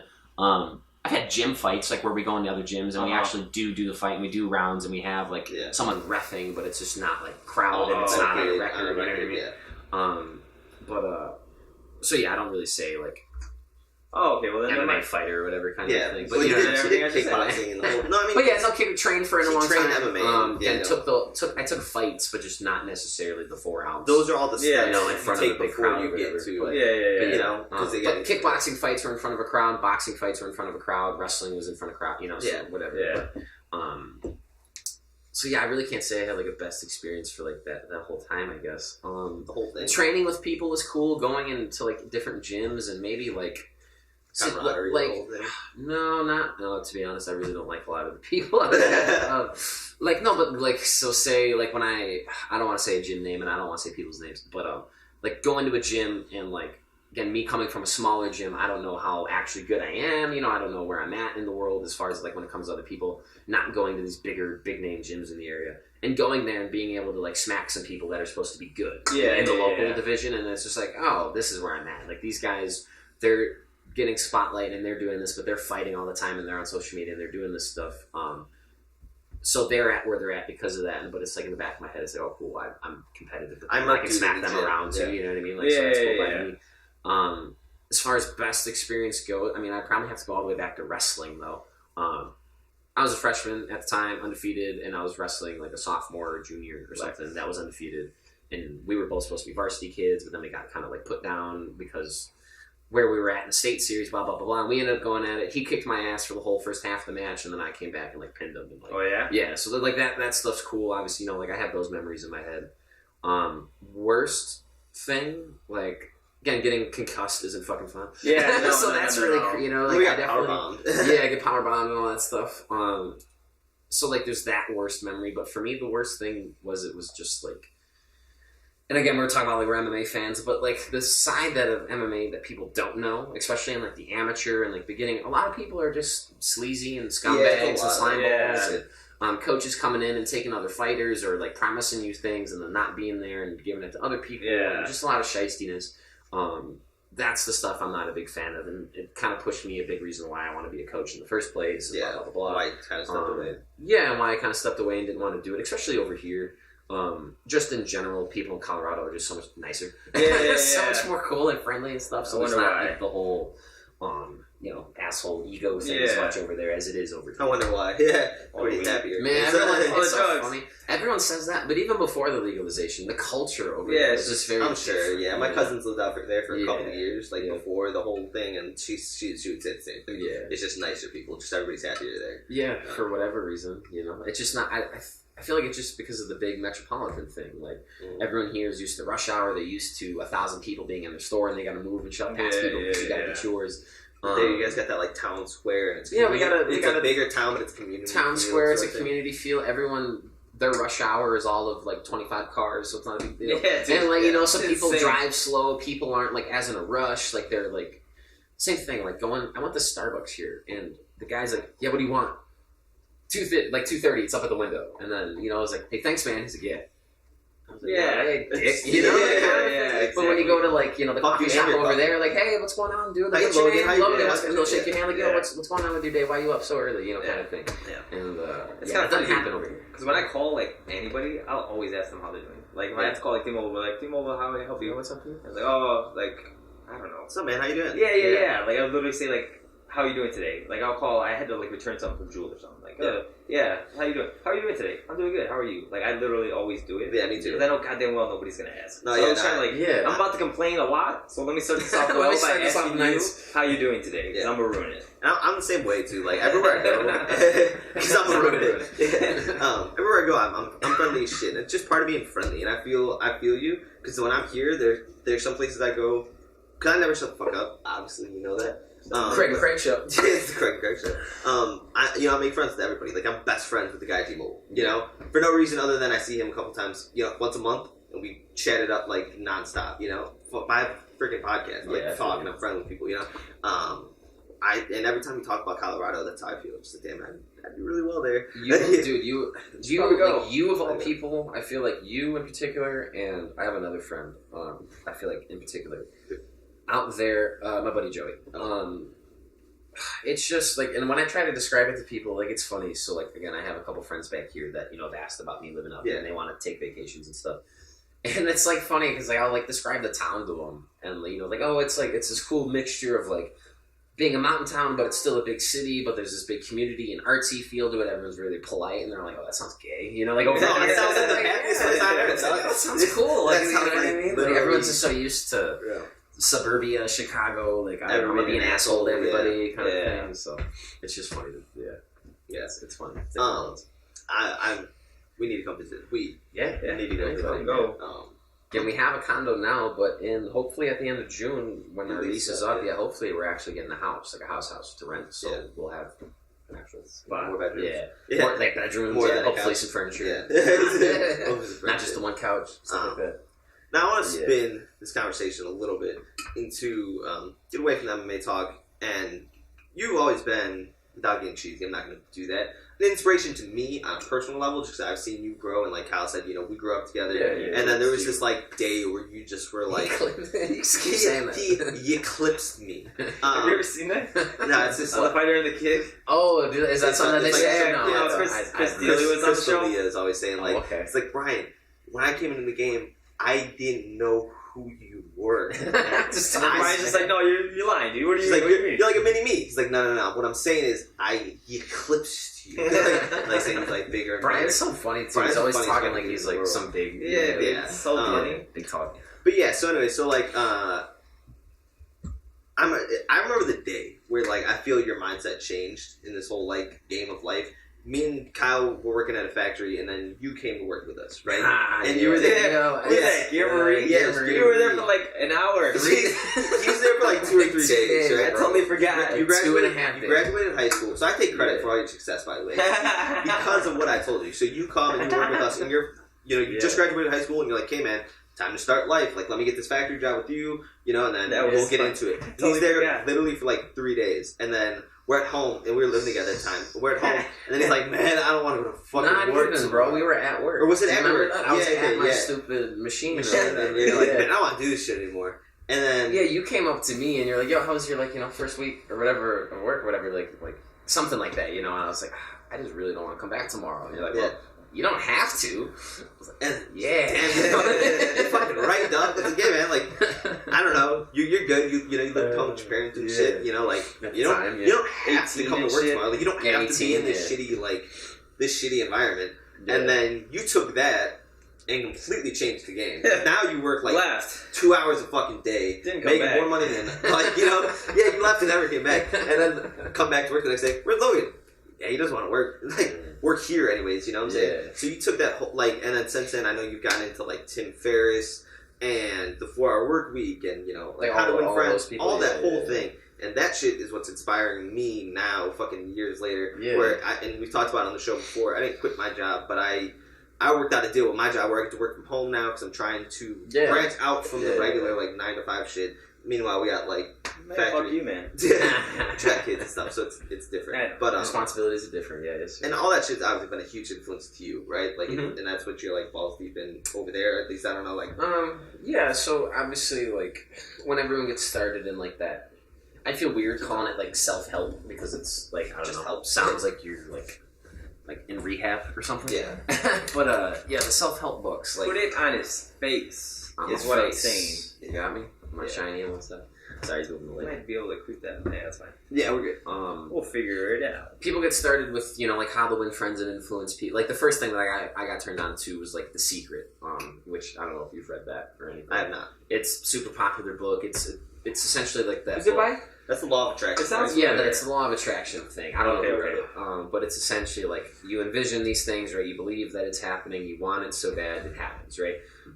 In the book, it gets like into a religious aspect, or it gets into like a spiritual aspect, or whatever.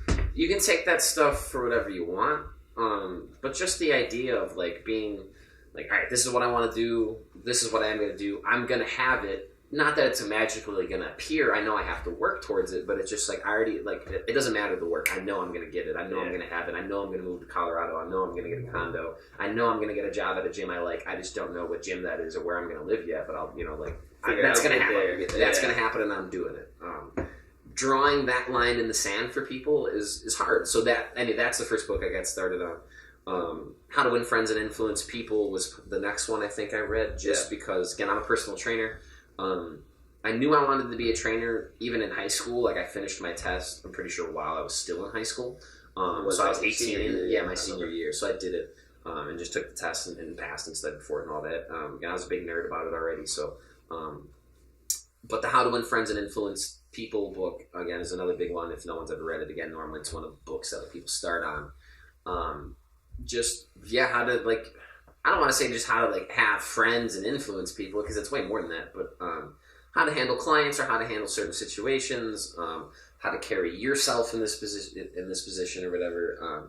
Just again another book where it's like it's not a Bible. It's not something that you have to live by. Yeah. But it's one of those books that you can open up like, hey, this chapter looks interesting. Go to that. Get a little nugget of information, and that might stick with you for a long time. And that's what those things are for. Kind of like he's written the 12 Rules of Life by Jordan Peterson. Okay, that's a similar thing. So like each chapter is a different rule. So I feel on any given day you could open up the table of contents to be like, don't push a kid off a skateboard. Like that's one of the things, and like go read that from beginning to end, and it's a whole lesson in and of itself. You can take what you want and do, and I'm going through the 4-hour work week now. Tim Ferriss is God. And dude, he's such a god. He's good. He is, dude. And like, I don't even know why I want to bring it up, just like talking about this stuff, but it's just so, it just makes me want to just crush do life. Everything Logan's doing in life right now. Pretty much. So, and like, I appreciate you talking to me like about that and like that high regard or whatever, but it's not like. Not as far-fetched as like... Yeah, so that's the thing. People talk about it like it's some big, crazy, big thing. Man, you can sure just go right now. Or whatever. You know what I'm saying? Yeah, and with like, nothing holding you back. So someone like you, right? You got a family, you got kids, and that makes it more complicated. But even then, people in the worst of a situation have gone and done what they want. Again, it takes work and it takes effort, and it's not easy. It's a different road, but you can still... Yeah, different road, right? But again, you got to worry about some other things. But for someone, let's say like myself or Craig, definitely a whole hell of a lot easier. So I'm not going to negate that part. But even then, for people in positions like us, they're just afraid to draw that line in the sand. You and me, man. Do whatever. You know? It's hard. And I don't know. So like for me, that job was a big point, and it's funny that you bring that up because that's something I reference to clients a lot because we talk about that and we talk about like not living like this. Like I bring up my parents a lot, right? So my dad did like his job for a long time, but the whole deal with my parents and their business and shit. My mom hated working there, blah blah blah blah. I grew up in that household watching my parents work all the time and like hate it essentially, and it just drove me to not want to do that, right? Yeah. So there's that spark, but then that conversation that you and I had in that thing again, like if I'm with a client or whatever and we're talking about that, I reference that almost every time. I'm pretty sure every one of my clients knows that story. Just because, like they're like, well, what made you move out here? What made you do, and I'll tell them why I moved, and they're like, oh, well, how'd you get into training? And then it just all ends up getting into something of that sort, right? Again, I'm pretty young, and they're always pretty impressed by like, oh, you're only 22? Like, I thought you were like 29 or whatever, kind of thing. I'm sure. So, and again, it just kind of goes back to be like, like I knew I wanted to be this in high school. when high school was over, I went and worked this job and did that for 2 days, and then fuck that, left, and then eventually just kind of day in out kind of thing, chasing whatever I wanted to do or whatever, and found the way to do that. I guess, and like, I mean, not to keep talking or whatever, but that little bio of myself. Currently, personal trainer or whatever. So I teach I'm officially on our class schedule 4 hours a week, and this is just classes. This isn't one-on-one clients. So I have 4 classes a week. 4 1-hour classes? 4 45-minute classes, okay. So they're shorter. But it's half boxing, half fitness kind of stuff, Fitness boot camp sort of. Yeah, kind of a thing. Yeah. So I have 4 hours there, but then with clients involved, and like the most I've worked, at least at this job that I have currently, and at this gym or whatever, and the gym I'm becoming a part of, max I think I've worked there is like a 16-hour week kind of a thing. Logan, don't fucking look me in the eyes when you say that. He's like low-key trying not to look at me like, like 16 hours. Yeah, just about. I work 10-hour days. Just so you fucking know that. And like, again, so when I was in high school, and it was cool, I actually got to go back to the high school 2 days ago and talked with Miss Garcia. I don't know if either of you know who Miss Garcia is. She might be before you guys. English teacher over there. She's been a pretty big influence for me, at least going through high school and stuff, and she was a teacher I could go and talk to. I remember you mentioning it before. Yeah. So I got to go back and talk to her and stuff too, and what were we just talking about before? I'm blanking again. Your awesome life. Yeah. Going 16-hour work weeks and going back to the high school. Working 40 hours. I worked 10-hour days. Yeah. 16-hour work week. You said something that sparked that. Look me in my eyes. Maybe I'll go back. Well, anyways, what'd you talk to her about? You went in there and just kind of the whole again like living the life that you want to do thing, and like that whole jazz. And I was actually picking up. She's got a little side business, and I actually bought. Oh yeah, that chick. Yeah. But then that 20-minute conversation turned into like a 2.5-hour conversation with me and her. Mm. And yeah, I guess we just kind of talked about the same things. I'm forgetting why the main point. I wanted to bring it up now, and if it comes back to me, I guess I'll bring it up. But, yeah. But either way, I mean, it's all about like having those conversations with people, and I mean, like you said, like you influence people, and like just by doing it, it's an influence to me, because we talk obviously on daily, semi-daily, yeah, whatever you want to call it. And that shit inspires me, and then I do it, and that's how it's always been. It's always like you've done shit to inspire me, and then like it inspires him. So like you're doing 100%, and then like I see it, I'm like, I'm gonna follow this stuff, and then you're like, Craig quit his job, like I want to quit my job, but it's all a trickle down effect because like you're doing the damn thing, and then like, and that's why I really wanted to have you on the show, talk about these sort of things and talk about what you're doing. By the way, I think I remembered. But and then hopefully people watch this, and the more we do this, the more people can see, and like. That it's feasible, we don't have to work these long 40-hour freaking weeks that just suck and life sucking. I got it. Can I spit off? Yeah. So, like again, I remember being in high school, and again, I don't know about when you guys went to Mundelein, but they were very like, all right, it's your junior year. Let's do your ACT prep. Let's pick out your 3 colleges. We got to get you signing up and shit and all that stuff. It was not like that for me, man. No, I was in Nova for the last 3 years. Nobody, literally, I never had a conversation about an ACT in my whole entire high school. Worried about you passing. Did we take like practice ACTs sophomore year? Yeah. When you're still in the classroom. I never went to another building to take an ACT test. All right, but anyways. I never, the normal human. Yeah, normal people. Whatever. Anyway, schools kind of push that, right? Like, go to college, whatever. And I remember having a conversation with my counselor there, or whatever, like your counselor that helps you pick your classes and stuff, Miss Schweda. Oh, okay. She was my brother's counselor too back in the day, so she knew Luther. Yeah. And we went in, and we were supposed to bring in the paper with like our 3 choices of schools, and like here's your resume or whatever. Yeah. And I didn't bring anything in. I was just like, I don't want to go. And she's like, well, why and not to mention like preface this with you were like an A student. You were like an A/B student for the most part. Yeah. The one C I had was in like algebra. Track and wrestling. So like you were track, wrestling, cross country. Yeah. So when you go in there and say, fighting, I don't want to go to college, it's not like you going in there saying, I don't want to go to college. Like, no shit, Kyle. Like, and then, but you were actually like an A student. Like, and then I'm sure when you drop that bomb on. Yeah. Oh yeah. And then because again, so the idea was that like in school they would send you passes every like month or 2 to like keep checking up on it. Yeah. And she's like, well, whenever you get one of these, don't come. Like, if you don't want to come, don't come, because I don't feel like we need to do this, you know? So she was totally cool with you not wanting to go to college or do anything. And she explained, she's like, listen, like, even the kids that I talk to coming here that want to go to colleges, they don't have half the kind of plan that you've thought about, you know? And so she's like, I'm not worried about you. You're fine. That's awesome. And same thing with all my other teachers, too. And, like, I remember being, and again, I won't say a name, but I remember this one girl in particular sitting next to me, and she came from a little bit more of like a privileged family or whatever. You know, her family kind of had money. Rich spoiled piece of shit. And when she would, you know, because like we would work with each other, you know, like in class, whatever, doing like a worksheet or something. And our teacher had gotten to talk about college too or whatever. And then, you know, she had kind of just like, oh, like, what are you doing after high school, you know? And I told her that, and she got like almost like offended. She's like, I don't think you thought that all the way through, you know, like you need to go to school, you know, because this girl. Just because she, you know, like a lot of people are that way. They feel like, you know, they've been pushed that agenda for so long. They feel like that's the right thing to do. Again, just to have like just to know that my counselors kind of had my back, my teachers had my back, my parents, you know what I mean? Like, everybody kind of thing. And then it's just like in my head. And it's cool too, like if I wake up and like I wake up for everybody too, and like I'll go out on the balcony, and we don't have like a great mountain view, but we can see it's pretty dope. It's pretty cool. You guys are friends on Snap. Cool. Yeah. And I bought like a hammock for the deck too, so I can like be chilling in my hammock and look at the mountains and be sipping my coffee and stuff. Yeah. And it's cool. I remember the first day I did that too, and I looked down and I was like, yeah, fuck that girl. No way, really? That's awesome, dude. So you know who she is. Yeah, exactly. You know, and now like again, I've talked to her like fairly recently too.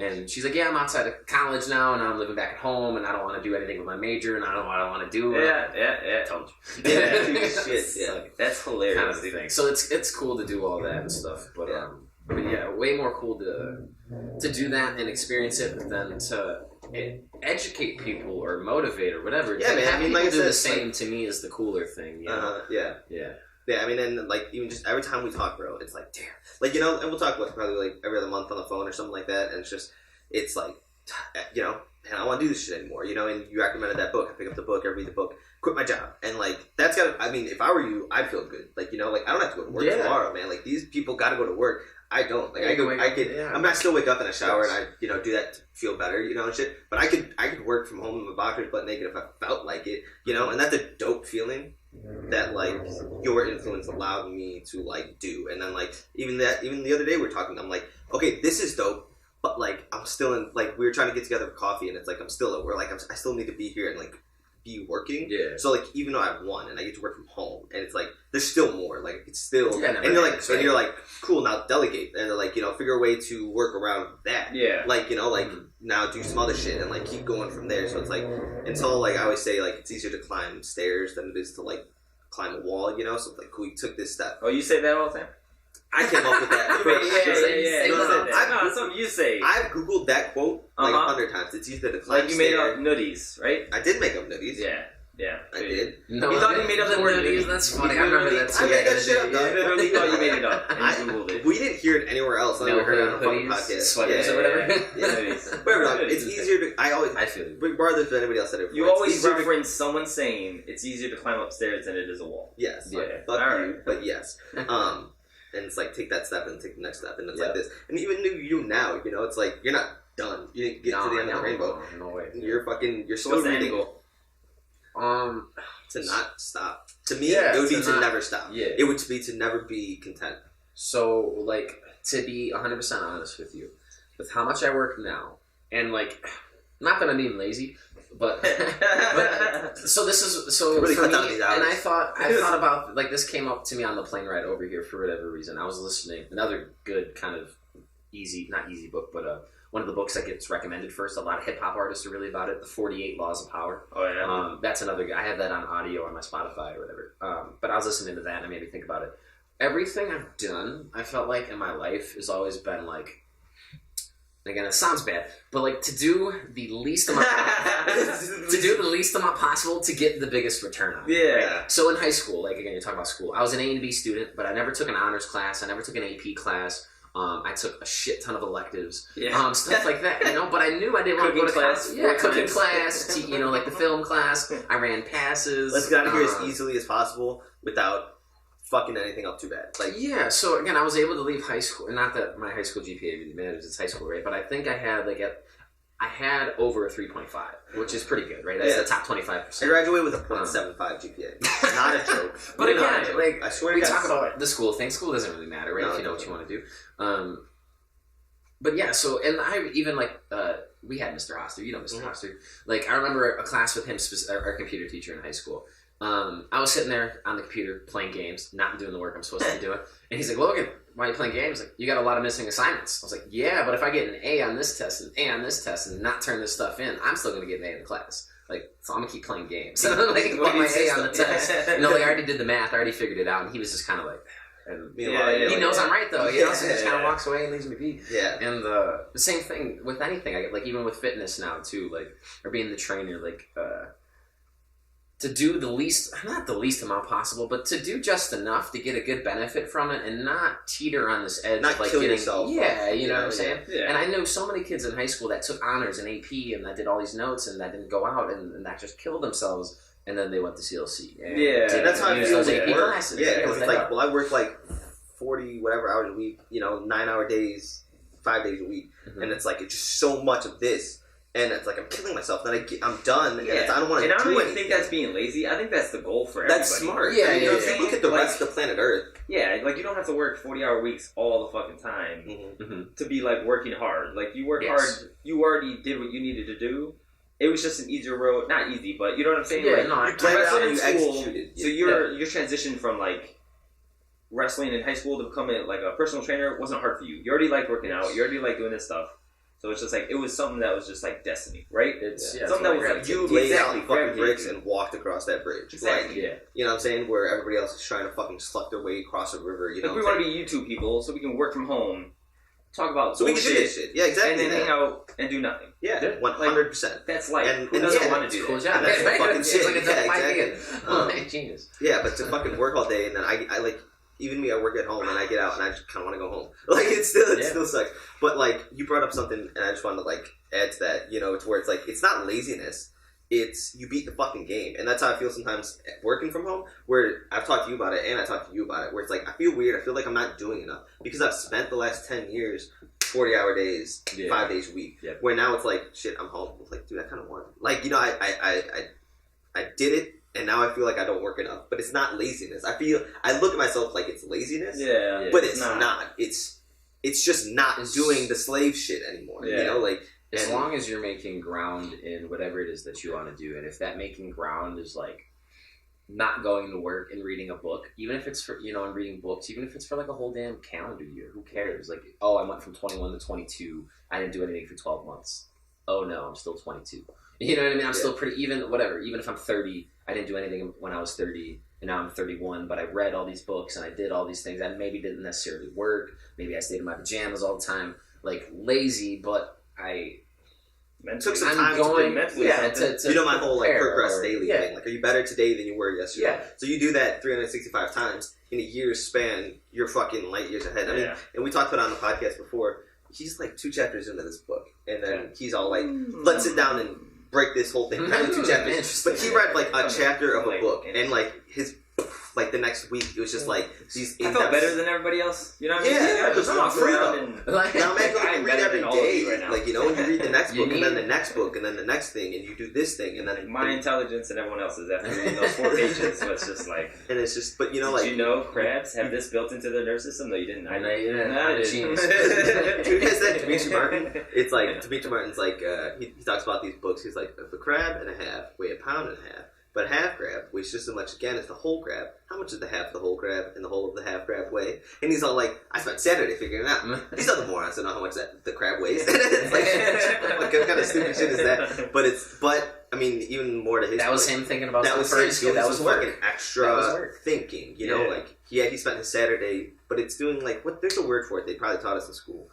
Probably didn't pay attention, but it's critical thinking. Okay. It's critical thinking, and that shit pushes your brain to think better and to come up with plans like that shit. I think it's easier for people though who do have passions, because I know some people who have no idea what they want to do in life. I totally agree.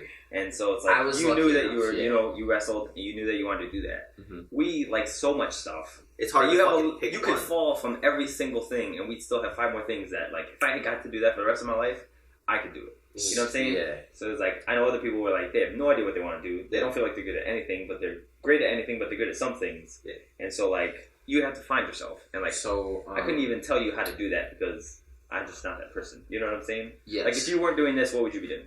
Do you have any idea? No, I have no. And I say that all the time, man. Without wrestling or without any of that, I don't know what the hell. You know, no idea. You know, because the first thing was music, is sports early in life, and then it became music. Mm-hmm. And then, like, we just have so many other interests. And then we were like, if I got radio, stuck doing and that for then- the rest of my life, Yeah. it would be cool as fuck. Yeah. So, You know what I'm saying? Yeah, I forget who. It's not Tim Ferriss. I think it's Gary V, that Gary Vaynerchuk guy. I think he talks about it, like engineering backwards. So if you don't have this passion, right? What's your dream job? Like, regardless of context, like, and specifically, I'm asking you, what's your dream, like, scenario of a job? What are you doing for your 24-hour day? YouTube? Yeah. Doing this. Okay, just doing this, sitting around. Or, like, This whatever, video like, games, whatever, like, yeah, or rapping. I I would get you. love to be a rapper. Yeah, It's still, I understand. yeah. Yeah, so it's like, all right, this is what I want to do. This is the kind of liberty I want to have. I don't want to be in the cubicle. I want to be able to do it on my own time, on my own dime, blah, blah, blah, Yeah. blah.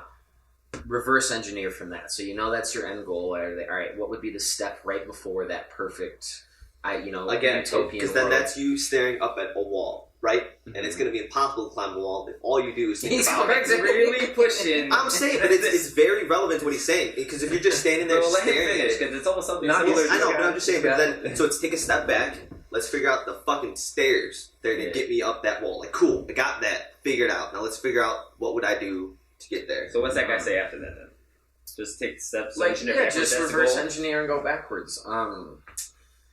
Obviously, I'm gonna like butcher it, and listening to his motivational ass would probably be way better. But like again, I think I don't know if it was him or someone else that used it, but again, that same scenario, right? Like, say you're going on a hike, you know what the end point is, but there's no trail for the hike. You got to figure out your way up. All right, I know I got to get there. Let's look around and let's find the best way to go about doing that. Yeah. And again, just I guess to go on the personal level, like for me, it was that. So like, yeah, I'm a personal trainer. Yes, like going and teaching a boxing fitness class or going with my one-on-one clients, way better than Gear Marie. Gear Marie can suck it, right? Yeah. So yeah, oh yeah. So again, like yes, I'm a personal trainer. Yes, I love teaching these classes. But me, again, better than job X, right? But then now me doing this for a couple of years, I've realized that it's like cool, even though I get paid more than average, right, per hour than most people, sometimes double or triple or whatever. Flight.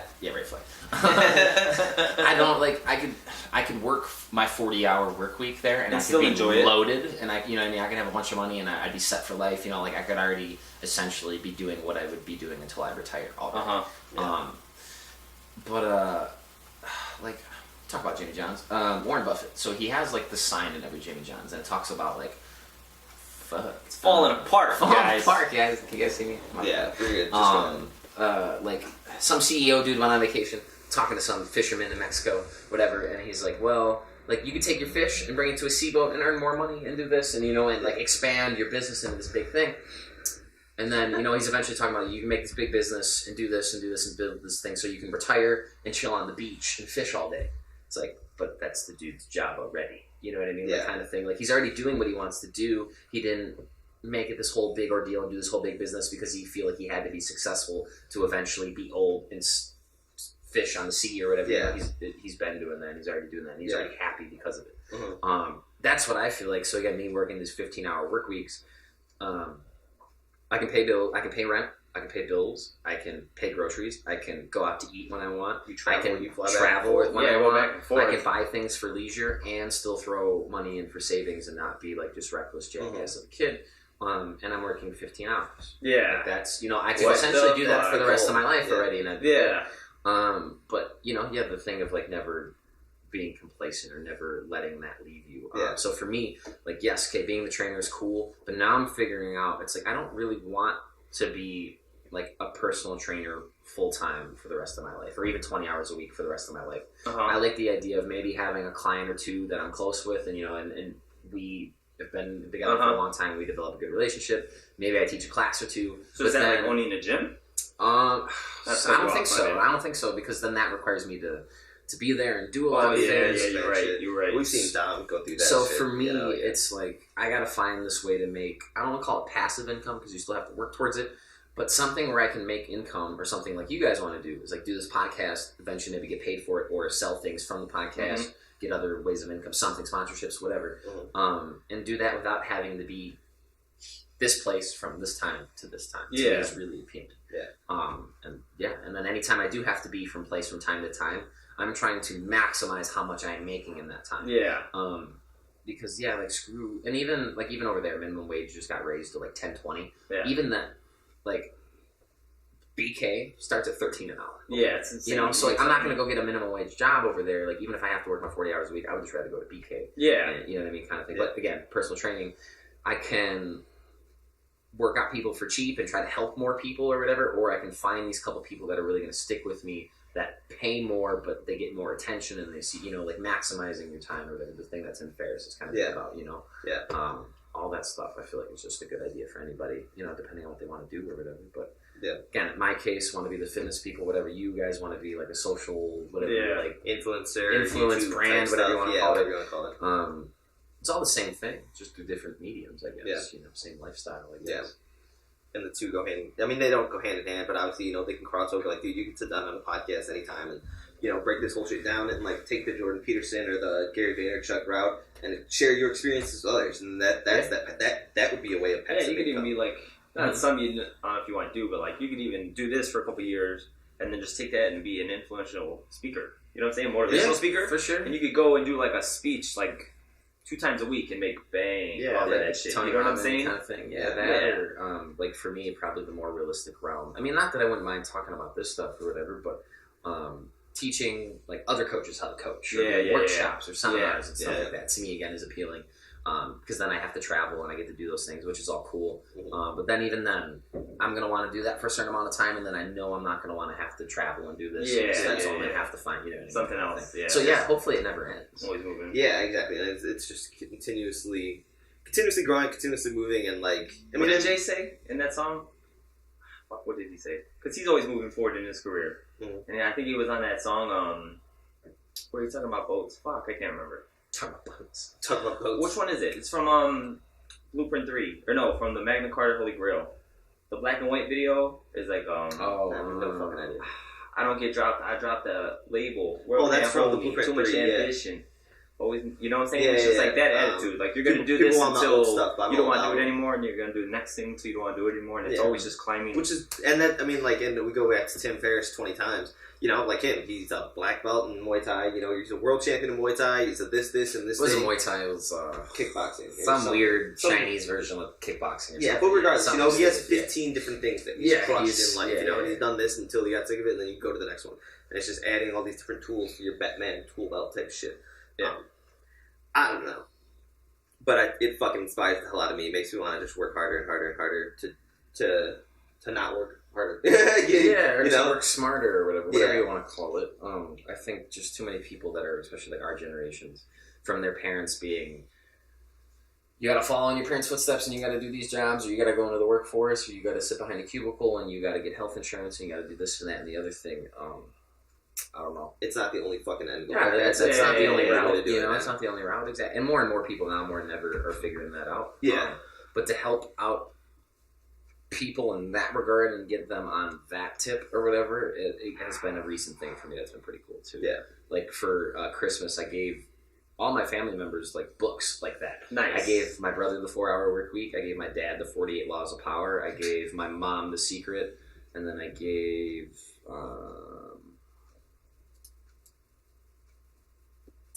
Shoot, I'm forgetting the book I got Shelby too, but I essentially give those. I'm trying to get that stuff out, you know, versus like should have got your dad the 4-hour body. But I get you like to influence those around you to do the same, you know. Yeah. So to see you, obviously you, right? I mean, we're obviously like brothers from another mother kind of thing. Super cool to see like my roommate Christian and stuff trying to do it, and it's kind of like he moved out with us in the first place.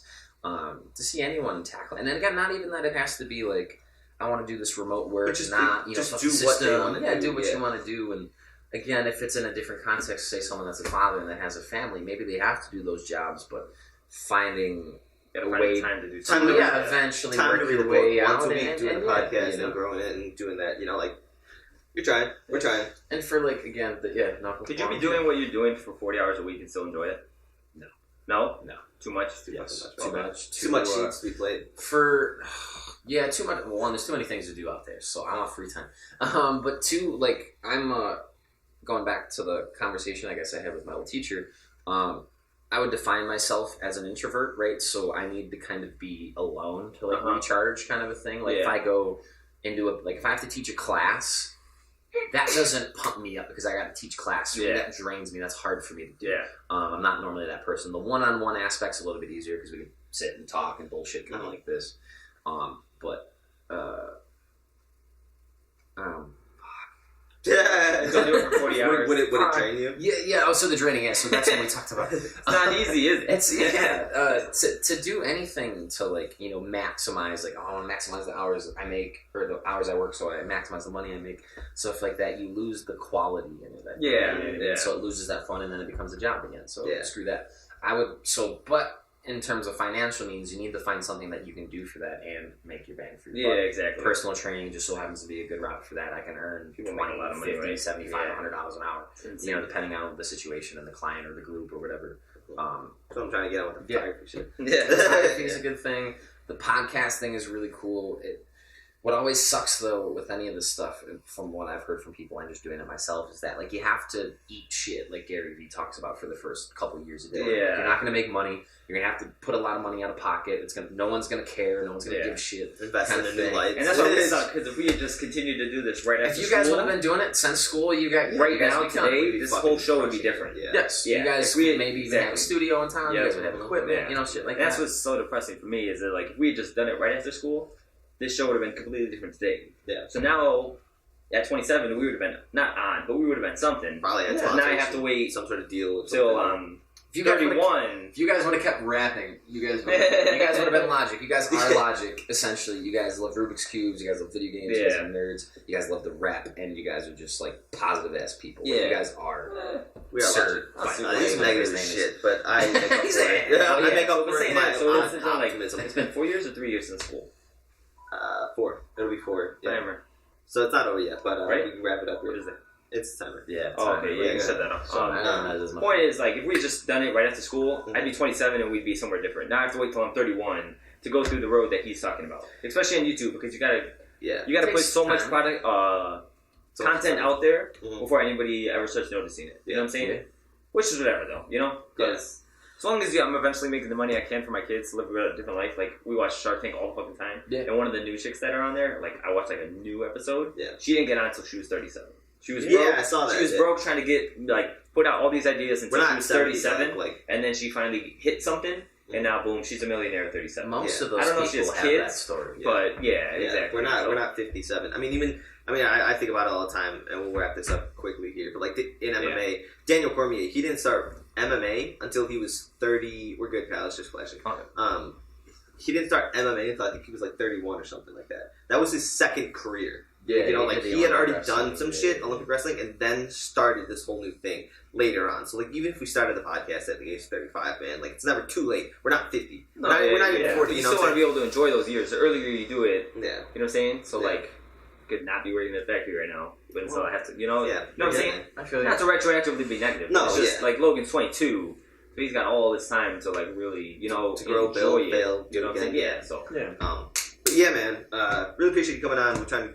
It was pretty much. Studio's falling apart, guys. It's not meant to last this long. We apologize. Yeah, but I'll fix all the color correcting and shit. I'll try my best. But anytime you want to come back, bro. Yeah, honestly, obviously you know that. I hope you guys do this more. The sports thing is cool and all. No, but getting people on here, I think, and having some other kind of conversation where we spend every fucking waking minute together. And even it's hard to get deep into some things, but having someone to bounce shit off. Javi's reached out to you. Yeah, Coach Javi. We can talk to him about soccer. He's killing it too. He came and he's doing his coaching thing, and he set up the thing. That's what I'm saying. So that conversation is not even going to be all about soccer. It's going to be about his road to get there. You know what I'm saying? Almost the same thing. You wrestled. And then, you gave it kind of like a shot in kickboxing and stuff and it didn't work out. So he went to the coaching route. It's the same thing. He did soccer, gave it a shot, wasn't what he wanted to do, and now he's a coach. Nice coach. Almost the same thing. But yeah, so I hope the fans get something out of this. Yeah, So, like, super subscribe, inspirational. follow Logan. I'll put your if you want. Yeah, I Logan _ Strandemo, I think. If they wanted to find you, I guess you could go to Fort Instagram's a Collins, big one. Colorado, Look and go up find him. Beautifully Savage Boxing. Yeah, that would be the one. Joe will love that. Yeah, there you go. Beautiful Savage for Yeah. Collins. Yeah. Check them out and 9 people that. yeah, right. Just playing. But yeah, check them out. Check his shit out, and then he'll be back in town. Whenever, man. I don't know. I'm trying to get you back here for 225 to come with us to go see. When is Chicago. that? June? That's pretty soon. June. Yeah, no, it's not like 3 months away. No, I mean, shit. I could come back whenever. To be honest. Yeah. Cool part about my Flex. job. I get. To Yeah, right. I make my own schedule. Yeah, so maybe come back for 225. We'll Yeah. talk about that, and we'll Cool. go down there. And Anytime. Yeah, if you guys go out, you should do one out there. Fucking anything. Yeah. we could take the shit Yeah, out we of Do a can do that. That'd be vlog, fucking you know, cool. Yeah. a Colorado Yeah. vlog kind of Yeah. thing. Yeah. Yeah. All right, buddy. Alright. Well, appreciate it. Love you. You know that, brother from another mother. Sorry about all the lights shit. I'll fix it later. But like, subscribe to the video if you guys haven't already. And we are available on iTunes now. Yeah, Which so is cool. fucking dude. huge, That's man. so cool. So you can find us on iTunes. We're waiting on Spotify and Tidal, Google Play, SoundCloud, obviously YouTube. So check it all out. Like, subscribe, share. Yep. It's been the Kyle and Craig Show. My name is Kyle. My name's Craig. This is Logan. Peace out, guys. Bye. All right. It's a good fucking show. Awesome. Never talked so much in my life. Nope. Literally, never talked so much. Studio's literally falling apart in front of our eyes. We're brothers. We're happy and we're singing and we're brothers. Give me a high five. Your brothers? No. Yes.